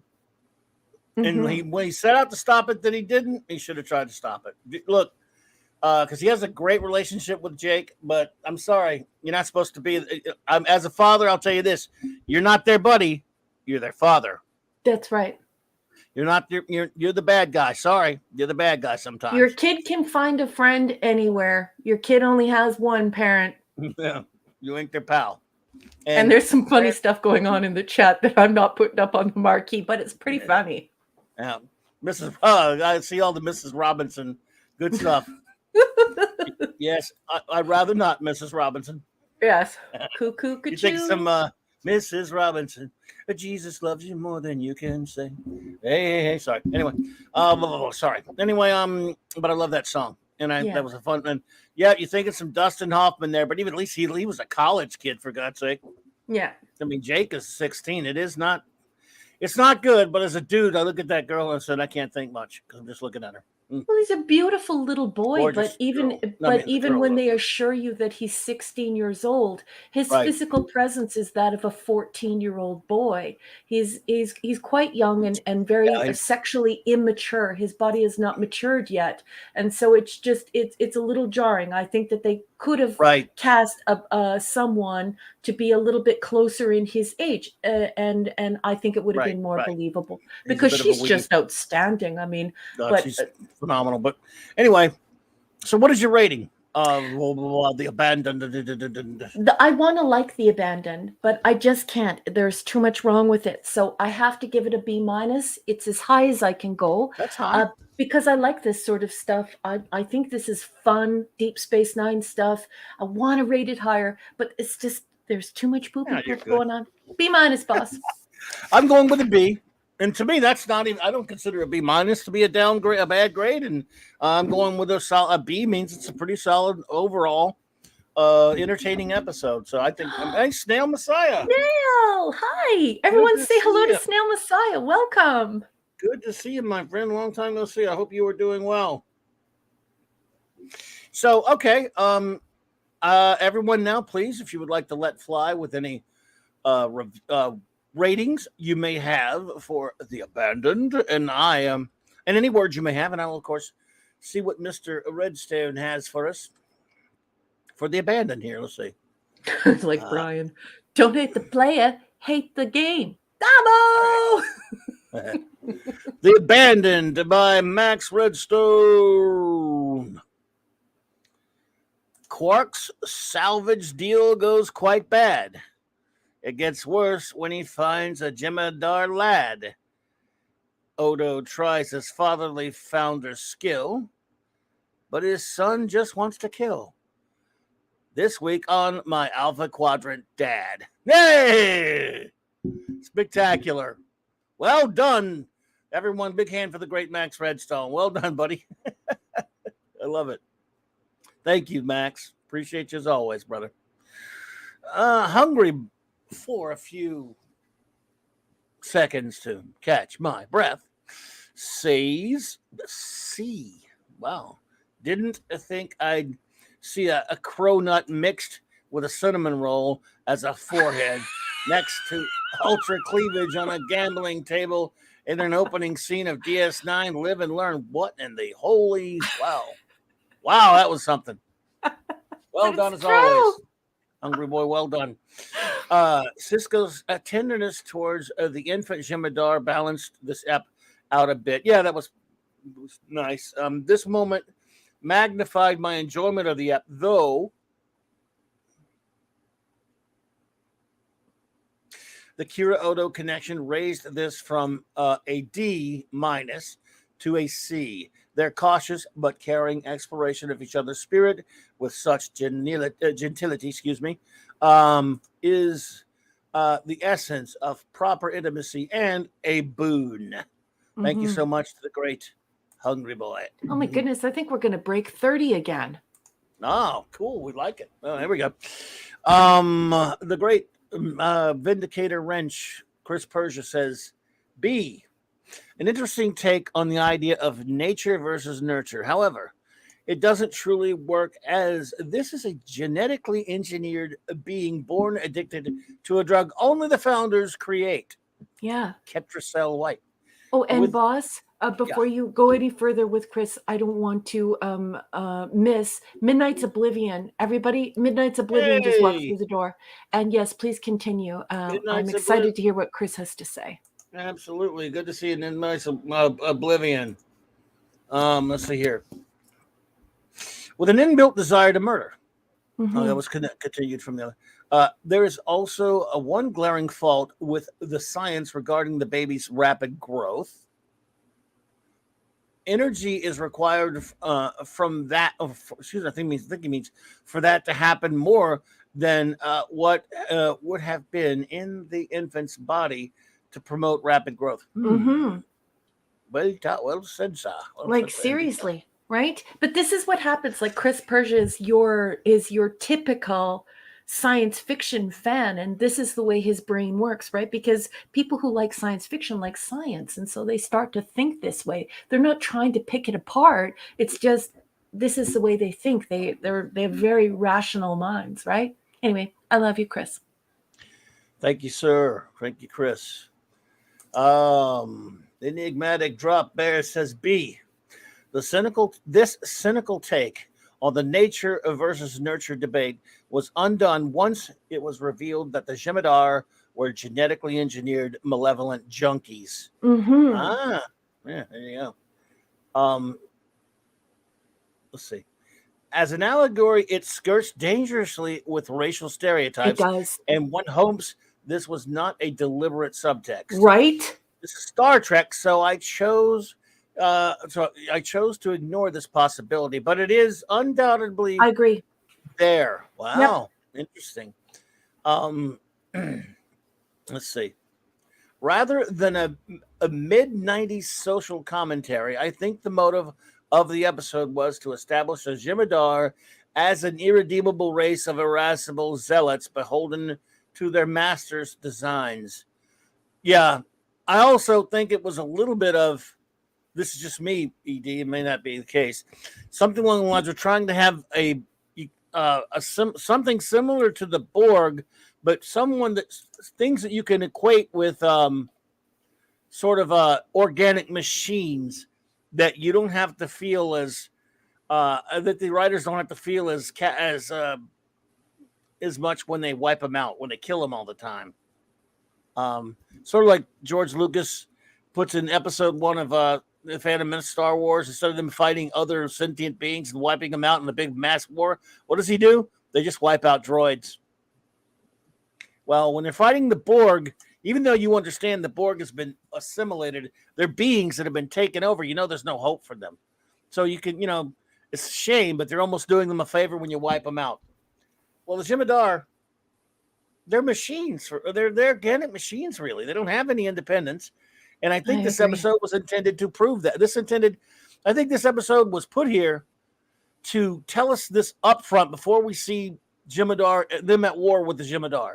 That because we'll see Jem'Hadar characters down the road, but we know that no matter what, even though they'll act like sentient beings and even seem like it sometimes, they're still genetically engineered machines. Mm-hmm. And maybe the Trek writers are more comfortable with shooting at things like that. I don't know. C-, Michael Beacom says, the TNG A and B plot split again. God! Avery Brooks directing debut. The whole Jem'Hadar thing can be summed up with the old joke punchline, you knew I was a snake when you took me in. Yes. Plus side, like the look inside Odo's head with his, you like the look inside Odo's head with his room. Yes. Yeah. Loved Jake bringing his Dabo girl to dinner. Before I met Cass, I dated a girl who was 29 when I was 18, so I heavily identified. Yeah, but you were 18, though. Of course, this is different. Maybe 16 is legal in some states. Maybe it's legal in Bajoran space. Mm-hmm. I hear you, though, and can't blame you because we're guys, dude. Page 180. Brooks reveals his woke metaphor intentions, saying this was about young brown men and how it is society's fault they become addicts and killers. Okay, well, yeah, he said stuff like that before, so I'm not surprised by that at all, and I want to thank you, Mr. Michael Beacom, for that. Appreciate you. Bossman, he's got one Cavatino Cavalryman Che just walked through the door. Cavatino! Sorry about that. That's all right. Thanks. Good to see you. I forgot Michael had one more. Sorry, Michael. Let's see. A baby grows to a full-blown man in hours. In hours? Yeah. When did he eat the hundreds of pounds of food? Need to take a tome of conservation of mass and smack riders Warneck and Mayo with it. Need to take a tome and on conservation and mass. I see what you're saying, and smack those dumbass writers with it. Thank you, buddy.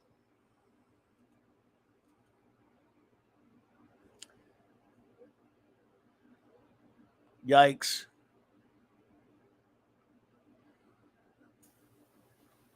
Let's see. Gotcha. Let's see here. I saw your privates. There's a chance there. Let's see. JT Kirk says 32 double D. Oh, dude.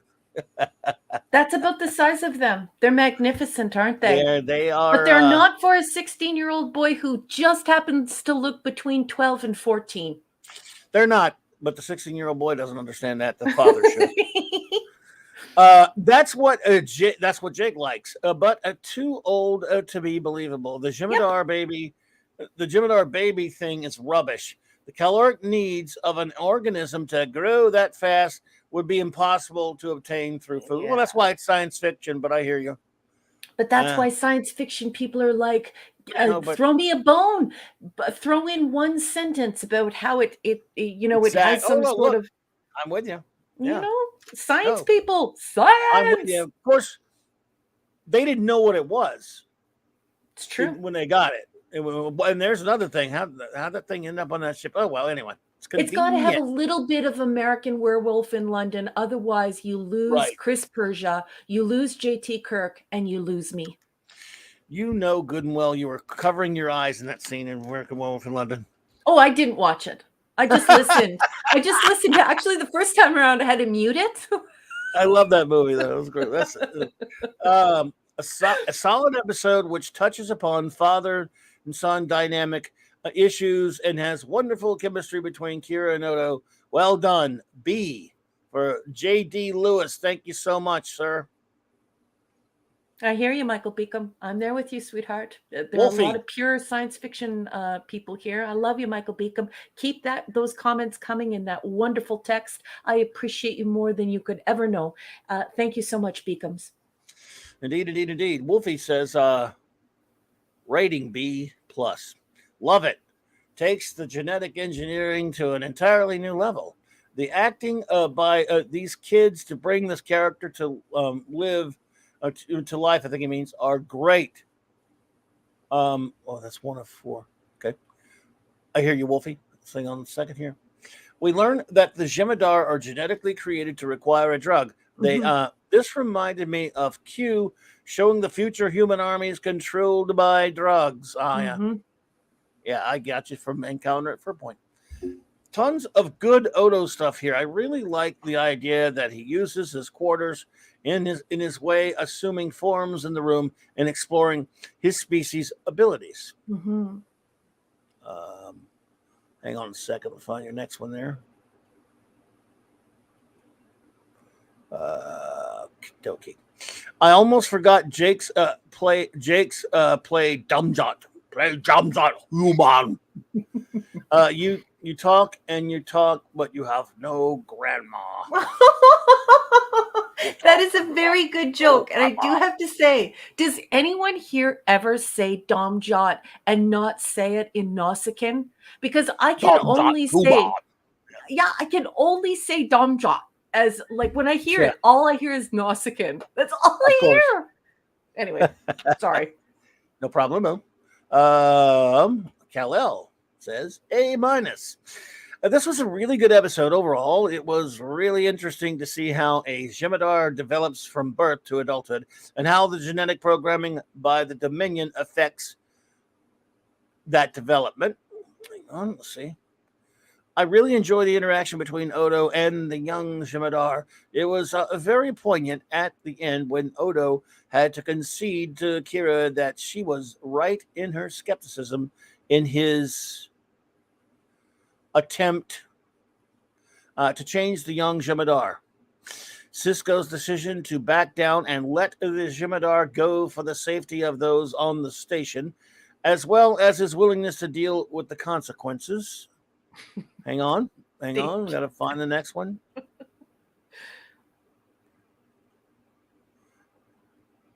Of the choice from Starfleet has increased my respect for the character even more Even more, I should say. Even more. A solid episode, which proved to be a very entertaining. Thank you so much to the great Kal-El for that. JT Kirk says, you must say Domjot in Nausicaan, and Wolfie says, it can only be said in nauseating Nausicaan. And Dave G. Sound says, I say the A word like a waddy, and you know what the A word is? No, I don't believe. I don't think I know what that A word is at all.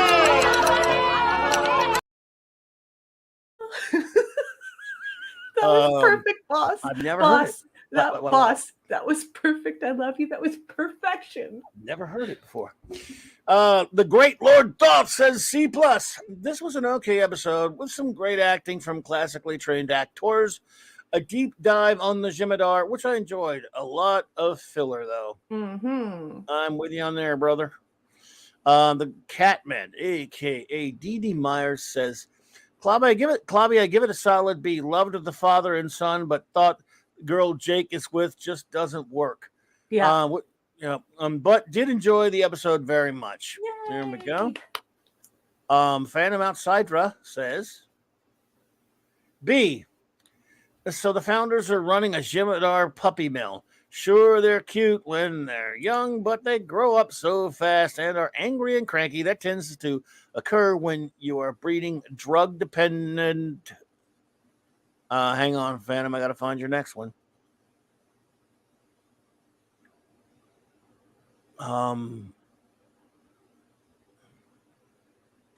Soldiers without conscience. And then apparently in the future, some 16-year-olds can find Dabo girls. Can find Dabo girls. This is one of the few qualities that make Jake somewhat tolerable, since you can tune him out.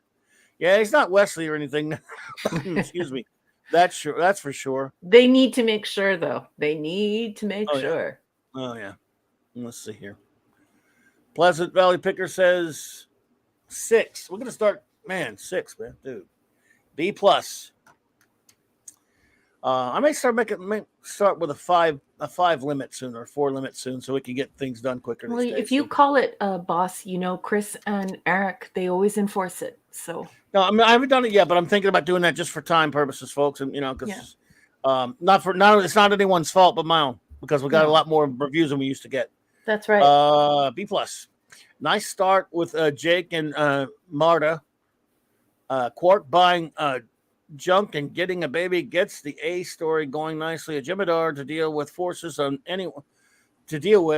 anyone to figure out how to deal with the situation. Odo's concern to help him is the main thing driving the plot forward, and showed a softer side to the constable. I enjoyed those scenes. Back at the B story, it's a nice break from the tension to see one of Marta's character. Her relationship with Jake was touching and genuine, although the age difference was problematic. Yeah, it was. Cisco realizing he misjudged things was a nice touch. Gave him more insight into his son. Sorry. Cisco, Jake moments are always nice. Back with Odo and the Jem'Hadar, it's becoming clear Odo's best intentions will prove futile, and following events prove that. With Odo resigning to return him to where he belongs. Odo's final line to Kira, "You were right," has the weight of his sadness. Yes, it does. Agreed. A good bit of world building of the Jem'Hadar, which is why I gave it a B+. Thank you, Pleasant Valley Picker. The great Scuba Pete says, "Oh wow, B-." Change is just as dating. No, Jake is dating some strange changes. Cisco thinks, why the hell did I give up that Dabo game? Oh my God, I can't do it, man. Strong's drawing a blank on me for some reason, dude. So good. I couldn't do it. Maybe you could have done it, but I couldn't do it. So good. Midnight's Oblivion says it's a B- for me. Midnight's Oblivion said a bunch of really intelligent stuff in the chat too, and I starred a bit of it. Chris and Eric got in there as well. What's all this? It's not. any more reviews? Or let me see, make sure we got any more reviews here. The There's Muslim, some. Yeah. the Go Muslim ahead, uncle sorry. says, R.M. Briggs, really appreciate and like your comment on father's representation in the show and PSG. I totally agree, and probably I think it means PSG. Probably, Mm-hmm. probably agree, and probably most of the people that are watching this live stream, a great. Mm-hmm. Agree probably means. Yeah. Good night, Well, thank Oblivion. you so much for that, your Muslim uncle. Let's see. The mid 1990s, in the mid 90s, world was a pure place, not exactly subtext heavy like now. Yeah, I like that comment. Yes, Since it's yes, getting yes. more and more and more weighted down by that subtext. So I thought that was a really nice thing to say.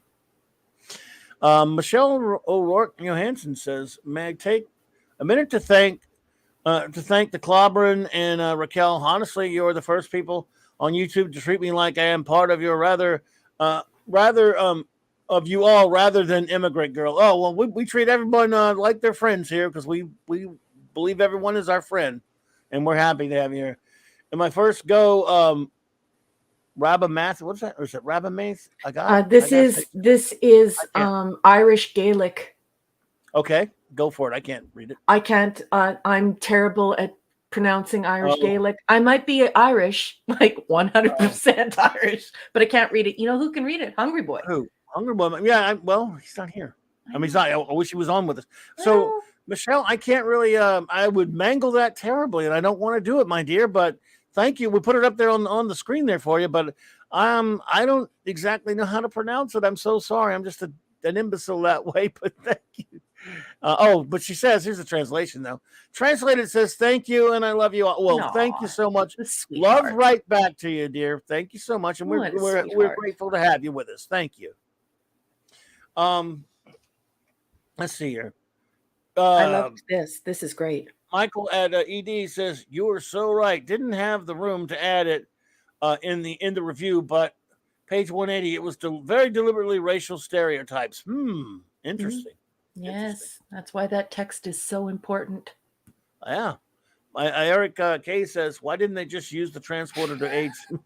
And Chris said something really intelligent that I really liked. I started there. Yeah, look at this. Chris says hypermetabolism combined with mass quantities of protein and complex carbs are an innate short-term ability during the growth stage to absorb ambient energy. Yes. Would have been appreciated. Go science. This is a chef's kiss. This is exactly what I'm talking about. Like if you want JT Kirk, Chris Persia, Eric K, Michael Beacom, and Raquel to stop bitching, all you have to do is just say what Chris just said, and then we won't bitch anymore.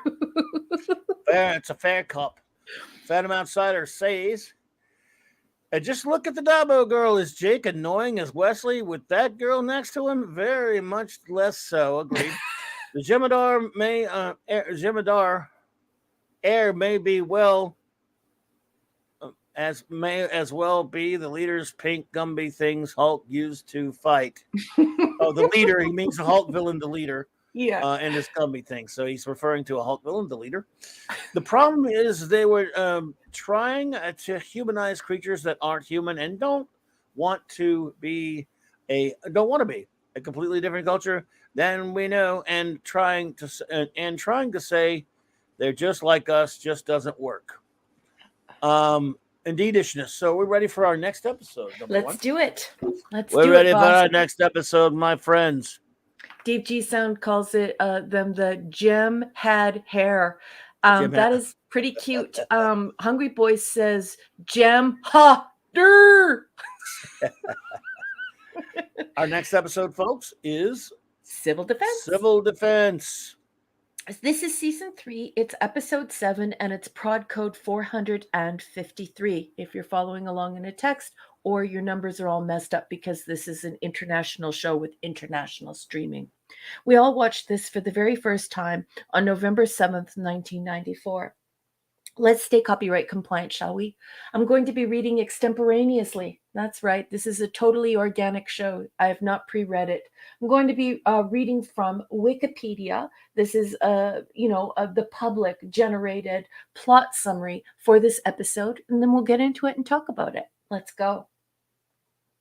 While renovating the station's old ore processing unit, Chief O'Brien and Jake Sisko accidentally trip an old Cardassian security program, which was set to put the station on lockdown in the event of a Bajoran uprising during the occupation. O'Brien, Jake, and Commander Sisko are trapped in an ore processing unit. Fail-safes in the system prevent the rest of the crew from accessing the area or beaming out the trapped people. When Jake enables himself, his father, and O'Brien to escape by crawling through an ore chute, the recording of Gul Dukat, the station's former Cardassian prefect, announces that the rioting Bajorans have escaped and the entire station locks down.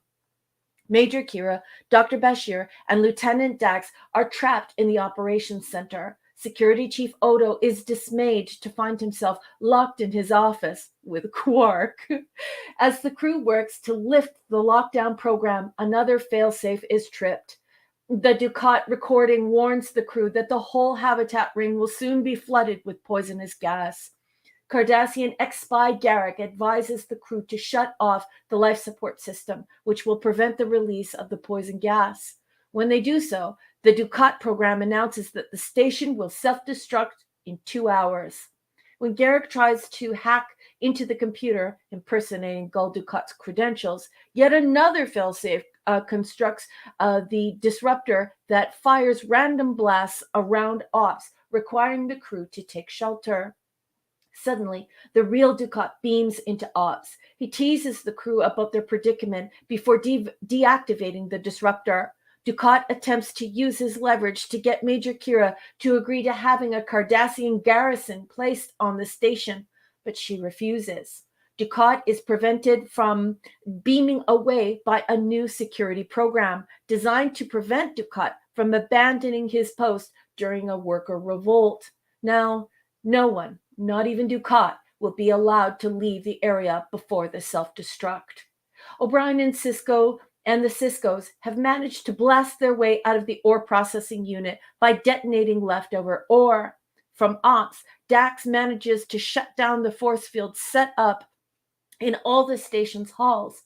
With 10 minutes left, Sisko makes his way to the computer that controls the station's shielding and fortifies the shields just enough to absorb the energy of the station's self-destruct system, saving the station. And that is all the collected internet has to say about the summary of Civil Defense. What did you think of this episode, boss? Give me the poop. Give me the skinny. I love it. I think this is pure old-fashioned Star Trek. One solid story, one goal. Everyone dealing with you're having to solve a science fiction concept problem with multifaceted character moments. I love it. There are a lot of great character moments. There are a lot of really funny bits. It's got a lot of humor to it. And I think it's a great concept, the idea of that program being left on the station. This is one of my favorite episodes of DS9, I got to tell you. I just found it thoroughly entertaining because I like the idea. I think the only bit of it that I would have a slight, and it's just this kind of tiny qualm with is because Ducat's, having Ducat there. Hello there. Why did Ducat think that Kira, he was probably just being a jerk, but even if she wanted to capitulate to his demands, she didn't have that kind of authority anyway. She kind of said it, but it didn't really. But I thought this episode was very entertaining all the way through. Again, you had again, it's not like you had any but one story, not A, B, and C, yet it split one story into different factions, and they all had great character moments in them. In ops, of course, especially with Garrick showing up, with Ducat showing up later, and the stuff with Jake and O'Brien and Sisko, that was fun. Oh, that's pretty good stuff too. But the Quark Odo stuff just has some really terrific moments with the two of them. They're always such a great combination. When they walk away on the promenade, don't you feel so fulfilled? Exactly. I do. I think this episode is super entertainment because it has that old Star Trek feel of having a problem that they have to deal with immediately, or they're dead. Which happened. How many times did we see that on old Trek? They had to solve a problem with their intelligence. It was a science fiction problem, not like super action oriented. Yet it did move very well. And again, you had that kind of almost that Trek feel of you have to get there in the last seconds, last heroic act by the captain, in this case the commander, to save the ship. In this case, save the station. There are all those types of elements that made it feel like a classic Trek episode. So I've always really, really liked this one. Mm-hmm. I think it's a good one too. It isn't without its flaws though, because it does have flaws. I guess it could. I'm sure it does. Mm-hmm. Go for it. Notes. Okay, so these are my notes. Have you tried unplugging DS9 and plugging it back in? Well, that joke was actually for Mark. And probably JT Kirk. This is a fun concept, but I find it hard to believe that Dax and O'Brien didn't notice the force field hardware on the operations entrance. This is fun tech. This is fun sci-fi, and this is a great concept, though. So where's this Neurocene gas stored? There would have to be a cargo bay filled with it somewhere, given the size of DS9. So if you're going to flood the entire thing with this Neurocene gas, where is it being stored? Where is it coming from? There's no first aid kit in ops. I thought that was kind of weird. I wish they would have had a sentence to sort of cover why they had one. Pardon? Didn't he have one to work on her hands? He gave. Yeah, he sort of patches her up, but it's just, I don't know. I just wish he would have scanned her burns, and then she would have been okay. But she was literally, they had her to the point where she literally couldn't even touch the pound. But he had a med kit. He said he just couldn't do more until he got to the infirmary. But yeah, exactly. But still, he should be able to help her burns, right? All the way back to TMP. We can help burns. Anyway, so why would Starfleet or the Federation allow troops to occupy this station? This is a stupid thing to have Dukat barter for. This doesn't make any sense. They would never allow it, and it's not even within Kira's purview. So I said the same thing you said. Why is he asking for this? And I did feel that it was a TOS escape. I love the escape that is very Wile E. Coyote, how they like line up the gunpowder and blow the door off. I love that. You know, it reminds me of Arena. It reminds me of Wile E. Coyote and the Acme Blow It Up company. It's super science fiction. It's lots of fun, and I love it. And I think it's great. But I think it isn't without its faults, but I do like this episode. I think I can buy the program thing as far as because O'Brien's always saying he's still working on this station. And it's taken him years to get things. He's always finding crap wrong with stuff. So I can make the allowance. I can buy it, but I can understand your concern on it too. It doesn't bother me. I've always said if an episode's really entertaining, I won't detract entertainment points from it, even if I can go, like for example, again on the thing about Dukat. He has to know better that the Federation, he doesn't have that kind of power to make that deal either, by the way. The Starfleet doesn't even have the power to make that decision. Starfleet, it would be the Federation. Kira doesn't have it. Dukat doesn't have it. No. So he was just there to be an a-hole. See, that was before he realized he was stuck in the same situation. He was just doing it to be a prick. I really am convinced he's just a jackass. Well, in the text, I've read in the text that, and so it's verified, but I've read in the text that the reason why they wrote this episode, and that's why I'm a little bit harder on it than you are, the reason why they wrote this episode is they thought that Dukat was becoming too cuddly. And so they wanted to turn him back to cactus. You know, that's not verbatim. Those are my words. But they wanted to make him meaner and scarier. So they did this. But I just thought that they made him behave stupidly. And I didn't find him cuddly. I found him to be a cactus. There was no need to bring him in to say, like, it made him look like a foolish tactician instead of improving his villain cred. It's not like he leveled up his villain card. That didn't happen. I actually thought, wow, okay, so he must be really good in battle because he's a nitwit. Like, why is he asking her something that Starfleet can't grant, Cisco can't grant, Kira can't grant, Bajor can't even grant? That would have to be something that would be voted upon by the Federation. That's so I why just think it's dumb. Yeah, it was dumb. I mean, and again, I could only speculate, and I hate to be that fan, but I'm simply saying, I mean, he's just doing it to waste time, to be a jerk when he was really going to help him in the end. I don't know. That's a good way of explaining it. I think that's the only way I could think of. I mean, you're right. I mean, because it made no sense. But I did like it because I thought it was funny, because then he comes out there with this arrogant, pompous crap, and then he gets stuck with him. Yeah. And then it led to some fun moments between him and Garrick. With Garrick again, terrific. We get a lot of Garrick this season, which is always fun. I did love the way that Garrick steps in and shows the way that Cardassians flirt. Yeah, but if the people who are making this show, like Ira Stephen Bear and all the people who are involved with this show, are openly admitting that they made this episode to up his villain card and to make it, to give him like the black level villain card, and that's what they were trying to do here, then why did they have him standing at ops being all cuddly and snuggly again and making us like him? Because he's the lovable villain. He truly is. And now we're thinking, oh my gosh, he wants to show Kira his naughty bits. He wants, you know what I mean? Like he's got a crush on Kira, and Garrick calls him out on it. But then he also has to help them to save his own life. So if this was all done to up the villain card, they didn't do a very good job. I guess so. But see, I never knew any of that stuff you told me, so it never affected my enjoyment of the episode, and it still won't. I don't care what they think. I just think it was funny seeing his papa's ass having it thrown back at him.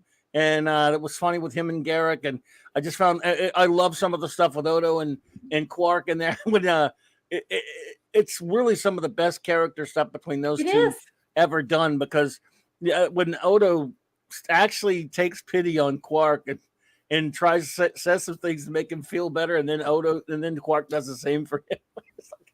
I love that relationship between those two characters. It's one of the most terrific things in the show. And the whole idea of Dukat having a crush on Kira is like it stays with the whole show, and it's so excellent. It's so funny because then after that you're thinking about all this sexual tension. She's like the pretty sporty girl in high school who's got like the villainous mean jock guy after her, and all she does is fend off all of his passes for the rest of the while. And so it's terrific. It's a lot of fun. It's a lot of fun. I love it. But they should not have made him look like a nincompoop. I have a proposal for you. Come into my lair. Well, I want to put a garrison on the promenade. What? This is not the first time they made him act like a dumbass, though. Yeah, don't make him look dumb. We want Dukat to be smart. We like smart Dukat. I think he's pompous. But it was funny that how it showed what a bunch of backstabbers all Cardassians are. Yeah, not all, but I love it. That was just such a priceless scene when that guy popped up and said he realized. It's obvious when the recording came up accusing Dukat of being a traitor. That's so great. Wolfie, I love you, Wolfie. All right, everybody. Number one is going to start starring. You could. Wait. Our rating. What is your rating of Civil Defense? I give Civil Defense a B+. I give it an A+. I love it. No care who knows it. One of my most. I want to be entertained by. I wanted to. After all the episodes that are split up with all this different drama and all this other, I wanted a fun episode with a challenging, fun story, great character stuff, and good ideas and all that kind of stuff. And I feel like a classic Trek every now and then, and I like when they do it, so that's what I give it. So go ahead. See the little naughty comments people are putting in the chat. They're so funny, like JT Kirk. You guys and Wolfie. Oh, good Lord, dude. Yeah, but they're funny and they're cute and they're quite innocent. I mean, I'm not going to repeat them, but see, JT Kirk is trying to get me to say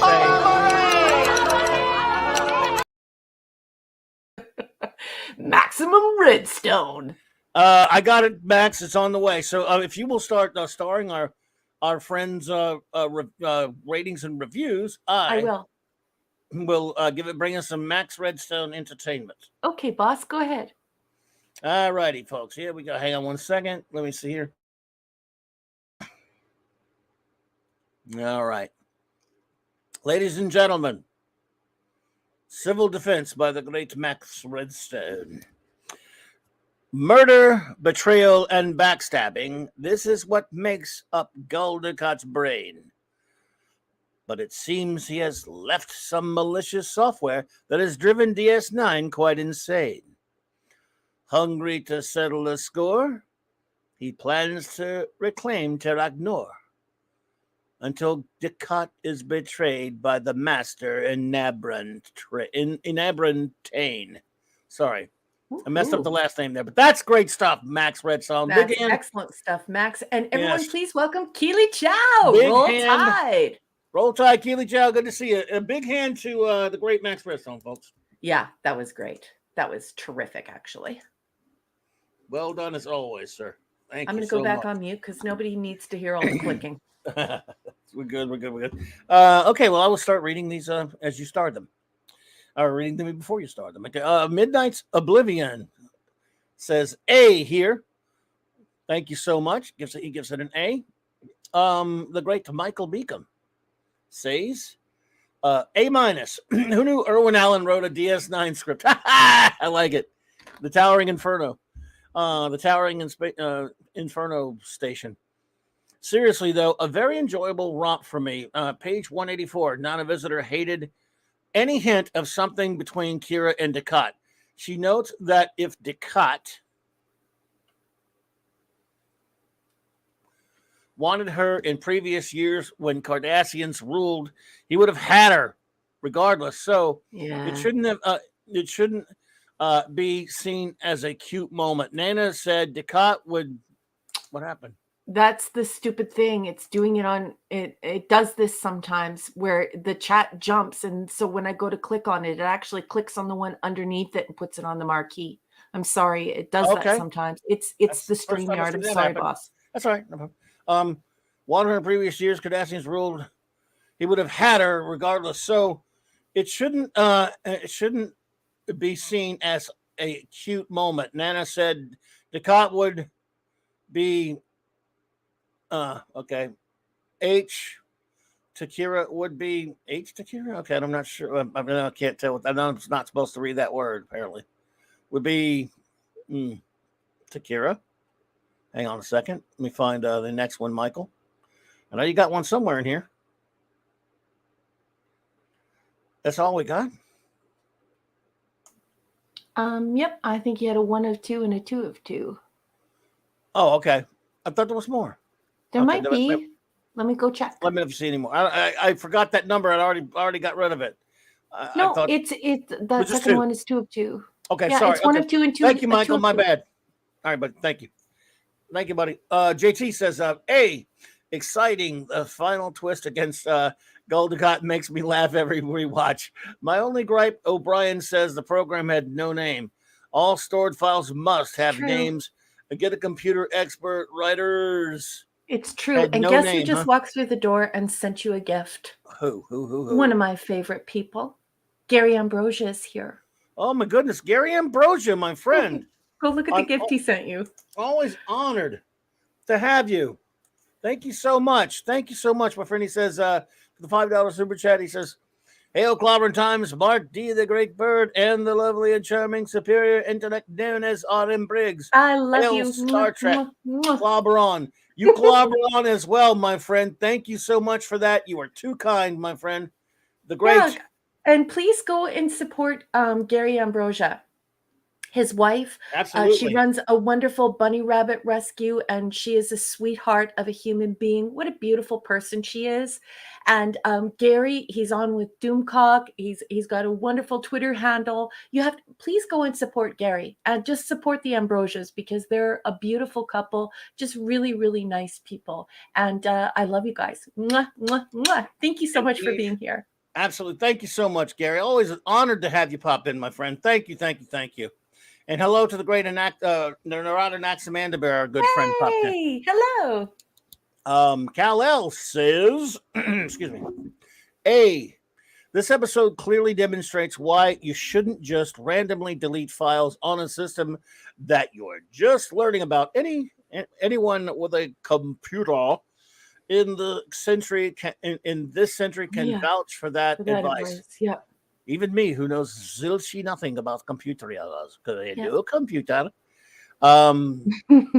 Still, this episode did show how well the crew dealt with the adversity of the station being the enemy that had to be defeated. Guldicott's speechlessness at being told by the computer to try to die like a Cardassian after being castigated for his cowardice was priceless. The proposed resolution to the problem presented in the episode was a satisfying and logical conclusion. And the suspense leading up to the prevention of the station's destruction was very well done. I'm right there with you, Cal. This is one of my favorite episodes. He loves it too. I love it. It's kind of that's what I want to see, that kind of episode from time to time. And so Dave G. Sound says, sorry about having a little. Says B+, and he gives us some of the waddy stick thingies. You know what he wants, right? When he shows the waddy sticks, he's knocking the waddy sticks. If I didn't know Dave G. Sound better, I would think he wants. But I could be wrong. Oh, God help us! God help us! The great Canadian vindicator wrench, Chris Persia says B+. Love me some classic ST dilemma problem solving and some Garrick action. Only one slight nitpick: using an explosive at the base of a wall would not have blown a round hole. Oh, okay. So you nitpicker. Just kidding. I love it. So much, science! Give me science! You science. Or give me death! Hungry Boy says B+. Ironic humor, especially when balanced against the taut storyline, is fab. And I'm TwoMorrows, like Jill. It was like a fine gelato palate cleanser after the previous soggy Jemadar IHOP pancake. Wow. Greatness as always to the great Hungry Boy. Wolfie says, B+. It shows they are really working on modernizing and upgrading the station. More on this later. Kardashians. I love when he does that. You just can't trust them. No, you can't trust no Kardashians. That's for sure. Pleasant Valley Pickler says, after the last two, gives it A. And he says, after the last two plot-heavy episodes, this is a nice break. A simple idea. What would happen if Cardassian defense systems were activated? Nice to learn more about the station systems. When Cisco, Miles, and Jake accidentally trigger them, it gives the writers an opportunity to invent layers of diabolical defense systems. Was entertaining, fun to see the suspense build. Ducat was appropriately annoying throughout. Was a nice touch when his own defense system turned against him. His annoyance was hilarious. Yeah, I got to throw in with you on that one. That was priceless. An entertaining cat and mouse game.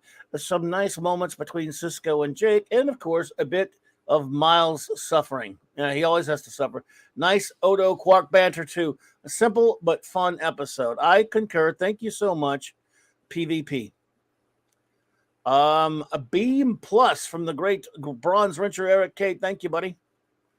The Radanax Amanda Bear gives it a B. I guess it was okay. I'm not a big fan, but it was okay. Yeah, that's okay. That is perfectly fine, Narot, because I'm a big fan of you. Wolfie says, after this, I'm purging the entire computer core and starting over. There you go. JD Lewis says, great ep. I love how the threads of the episode dovetail together. A solid story with stellar performances from the ensemble. A-. A-. Bedtime now. Good night, friends. See you Monday, everybody. JD, have a good night, buddy. Take care, my friends. Appreciate you. Felt about there was a man with a review. It says, A, but STOS, Star Trek The Original Series, I suppose, was still ahead of its time. This side of paradise, paraphrasing, the Cardassian never lived. Paradise in the Cardassian. The Cardassian never lived to have 1 ounce of integrity. And they're right next to the dog face boy. Garrick exposing Ducat, showing how obvious Ducat is. His episode shows quite clearly no Cardassian can be trusted. It's apparently a societal thing. Every Cardassian wants to betray every other Cardassian. So little trust. Just how do they?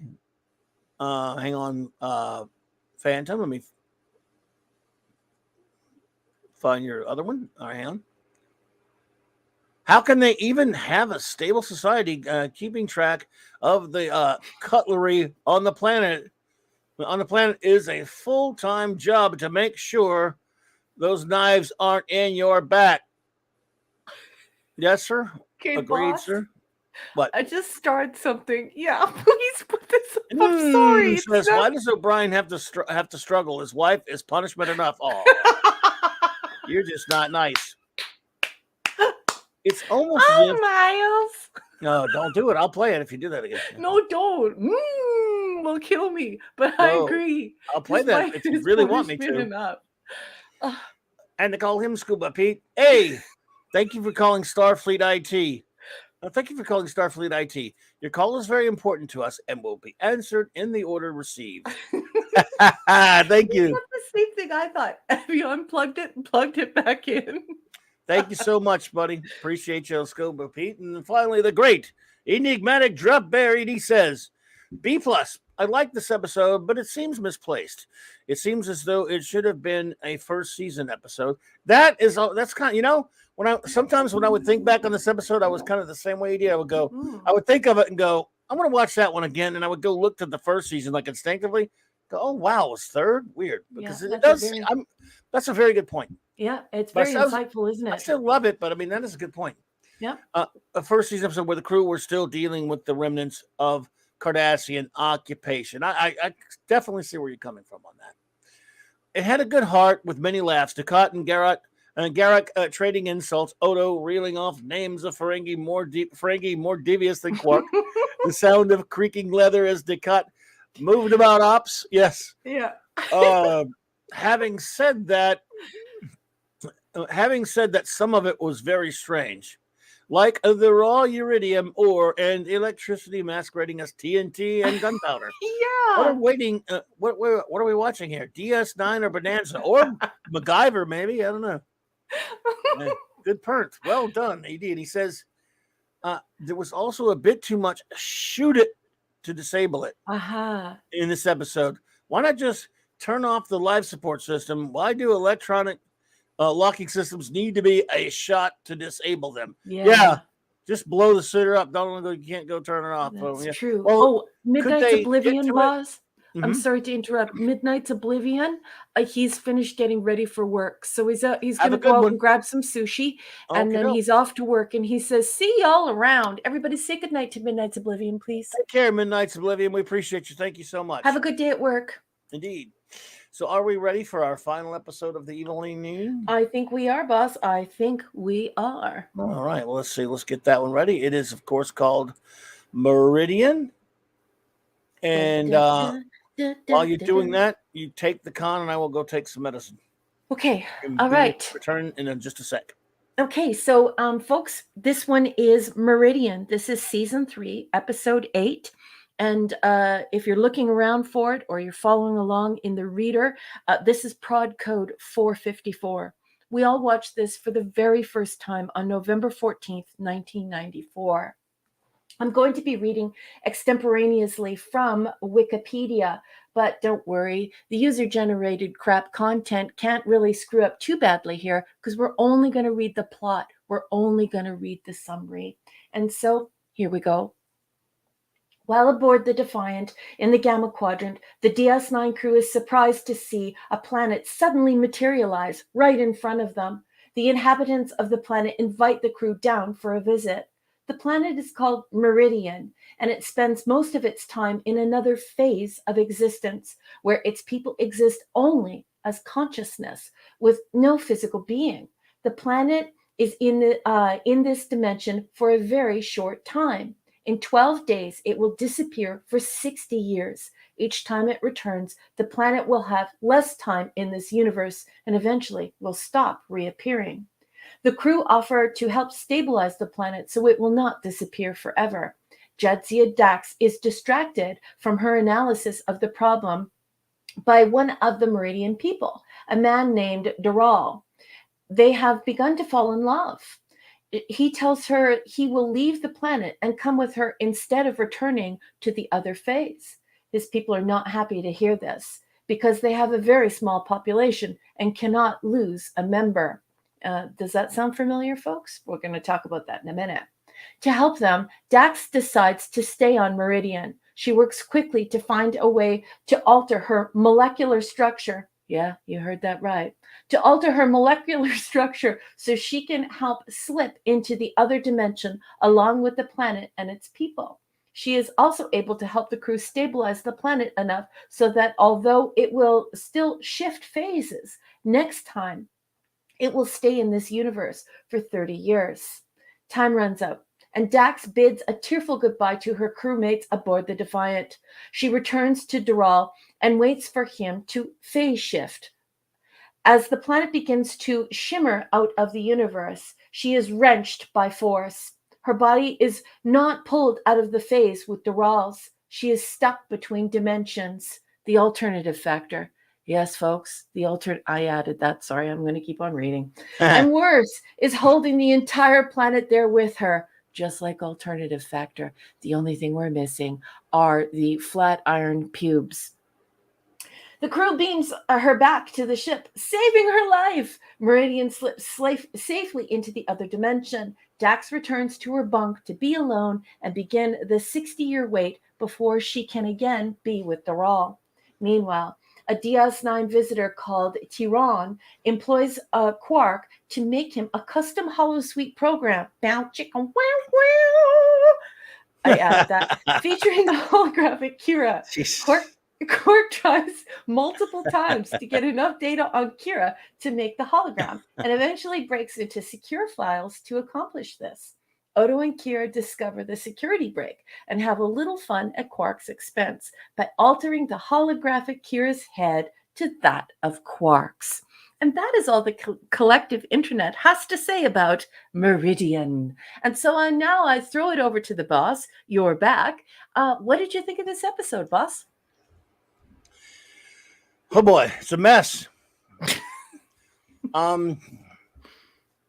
First of all, shout out to the great Jeffrey Combs. The guy's great anytime, even when he's playing a jerk alien. Tyron.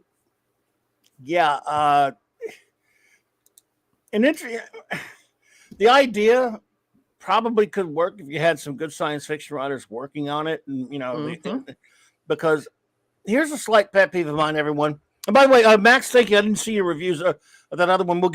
I'll put that. I know you had to run, buddy. I know you're tired. You're good, man. But I'll read your review. I'll get to your reviews of that other one when we get, But hey, no. But thanks for being here. We know you had to run, but anyway. Okay. Slight pet peeve: TV instantaneous romances. Minimus is here. Minimus! Hello! I ordered those books. I hate you. I mean, I love you, but I hate you. Minimus! Yeah, I hate him too. I don't even. Yeah. Oh, so did the Orville rip this episode off? It did. It yes, did. And I talked about that when I was on Orville Nation with PJ when that episode first came out. I got you. Anyway, so it's a mess because, first of all, instantaneous TV relationships where people meet and 5 seconds later they're going to get married. Look, I understand you don't have a whole lot of time in an episode. That's why generally when Kirk met somebody, he just, had a fling. And again, Edith Keeler, remember, he was there for a good number of weeks and stuff when he was, he'd spent a lot of time with her, right? Mm-hmm. As opposed to other relationships, even when they've done it on original Trek or whatever, I'm like, you just met. That's TV stuff. Usually you find some way to pass time for characters, and then you go, all right, then you want to deal with that stuff. So yeah, it was cute and all. The episode, the idea, I have some. They never really thoroughly explain what they're doing on the planet for me.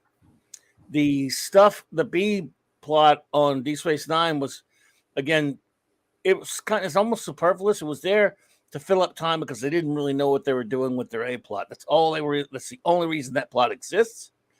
And at least it was funny. I mean, at least that part's funny. You got some funny character stuff, but the episode itself is a big just mess. In fact, I'll let you handle it with your notes. Okay. Well, you all heard what I was saying while I was reading. Yeah, Jeffrey Combs is called in to help us learn to see Kira and Odo as a couple. So that's his job here. And now they're what is it? The cool kids say they're shipping it. I don't understand this reference. Oh, shipping, yeah. I think it's ridiculous. However, Jeffrey Combs is here to ship S-H-I-P, not to S-H-I-T. Kira and Odo as a couple. You will remember that I reminded you of when the afternoon romance began. There is an interesting concept here with regard to the ethics of holosuite programming. Now, we have all talked about the fact that you would need a hazmat suit if there wasn't a computer to, get rid of everything that would be in that holosuite, because it would be like a cross between a nightclub at the end of the night and a porn studio. So it's very interesting to take your mind there to see what Quark is using a holo programming for, and how the ethics around that. How do you move forward with that? And this is more than just our beloved Broccoli experiencing it, because what he was doing was something quite innocent. And this is what happens when it's not innocent. So every single time over the last 2 years, well, nearly 2 years, Clobby has said to you, oh, wow, like if people actually really thought about what they would do if they had a holo suite, it would take you to a very dark place, or a dirty place, right? Certainly a messy one. Yeah, a messy. It's very messy for society, right, Clobby? It'd be yeah. I mean, you'd have to be the level of sophistication of a Gene Roddenberry's 24th century to survive it. Yeah, because I mean, there would be men who would find themselves putting their neighbor in the holo suite and doing things with their neighbor, and so when you take it to Quark's bar and you got the bow chicken wow wow added, not me, of course, just everybody else, not me. Sorry. Yeah, right. But yeah, it does raise these questions, and because of that, it is pure science fiction, that particular aspect. Because remember, science fiction is something we created to help us massage these massage. Yeah, that's right. I'm playing with you. Massage these ideas surrounding what's going to happen to us in the future, the futurism, the tech and medical innovation and invention, and the possibility that we're not alone in the universe. So because of that, I really like this episode. But then some things happen that make me feel not so happy, and that is the disappearing planet. Now, I love this concept, but they needed science writers here. And this is where we can tell the show is being written by people who go on to write for CSI and write for drama television and write for CW and these sort of romancy, teeny typey bopper shows. So teeny typey bopper, I don't know where that came from, Captain. That's just what came out of my mouth. Like you say, it leaves you with so many questions. It's not good. Yeah. So, and plus, if you're going to take me there, I want to explore this idea, because I do have the capacity to want to watch sci-fi fantasy. Sci-fi fantasy is great. It doesn't always have to be pure sci-fi, or you can mix the two, but it has to be done by a science fiction author or authors. There are some strong hints of masterpiece society and alternative factor in this episode.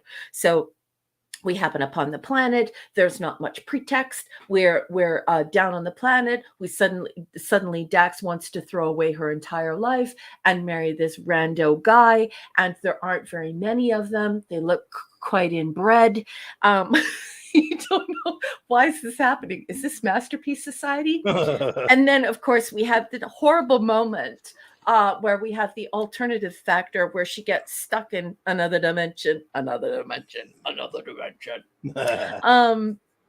This inspired Seth MacFarlane's Meridian Planet episode, where the planet appears and disappears to another dimension with a time out or time phase with the reality of humans. And two beings becoming one consciousness without corporeal form. Now, so I'm made something here in my notes so that I can drive this point home. So when we're talking about Jadzia, leaving corporeal form and then taking corporeal form again in 30 years, right? So that's the concept. All right. Hey, Vince Womack. Welcome. So, hi, Vince. It's very nice to meet you. So now I want you to think about the Goa'uld and from Stargate. And then I want you to think of the Trill humanoid, and I want you to think of them separately. If you don't want to think of the Goa'uld, I want you to think of the milky grotto cave where they grow the symbionts. So these are two distinct life forms. So I want to know how Julian, just working on a little pad on the Defiant, worked all that out. How those two were going to become one consciousness, and then they were going to take on physical form again in 30 years. So what? I want to tap on my microphone right now and do that old trick. Is this thing on? Is this thing on? It's so weird. So it's just, I don't understand it. You know, it's too much. It's just too much. But the thing is that I love this concept. What would have been really great is if we would have been able to have a bunch of science fiction authors sit around a table and beat this out. Make sure that that you beat it nearly to death. You need to make sure you can keep the person immersed in the story where the person doesn't start to ask questions about the symbiont, about consciousness, about regaining your corporeal form, about where you're going, about why she's in love with this guy suddenly. Like, it's almost as if you can see Counselor Cameltoe sitting there beside that inbred guy, and they're suddenly in love. They're in love. Suddenly. You know? Yeah. Is that Lionel Richie? To me. I don't know. No, Lordy. That's not Lionel Richie. That's what's that guy's name? Which one? That guy. Anyway. But I love the concept. Love the concept. But you need science fiction writers. You can't have drama writers writing this. No. It was really a mess. It just leaves you with so many questions. Like, if you were sitting there in the writers and going, yeah, but what about? Yeah, but what about? Yeah, but you'd have 20 things to yeah, but what about them? And they would not have a pretty good too much of an answer. Mm-hmm. And yeah, I mean, it was that's what I'm saying. It was an attempt. It was an earnest attempt to do something interesting.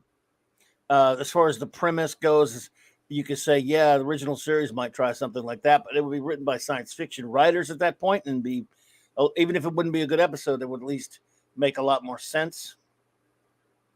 And you might not even need your B story if that was the case, if you had this well written and well thought out. Or just the B story. I would have loved just the B story. The B story, yeah. I mean, yeah. Because that B story, we have an actor who can carry that B story as the main story and get rid of all the superfluous crap, and really talk about this idea of using hollow technology and what it's like to have these artificial relationships. Only now there are bigger things at stake, because you can walk into a hollow suite. Let's say in a meeting after work, and you can find one of your colleagues, having intercourse with someone who works in your office.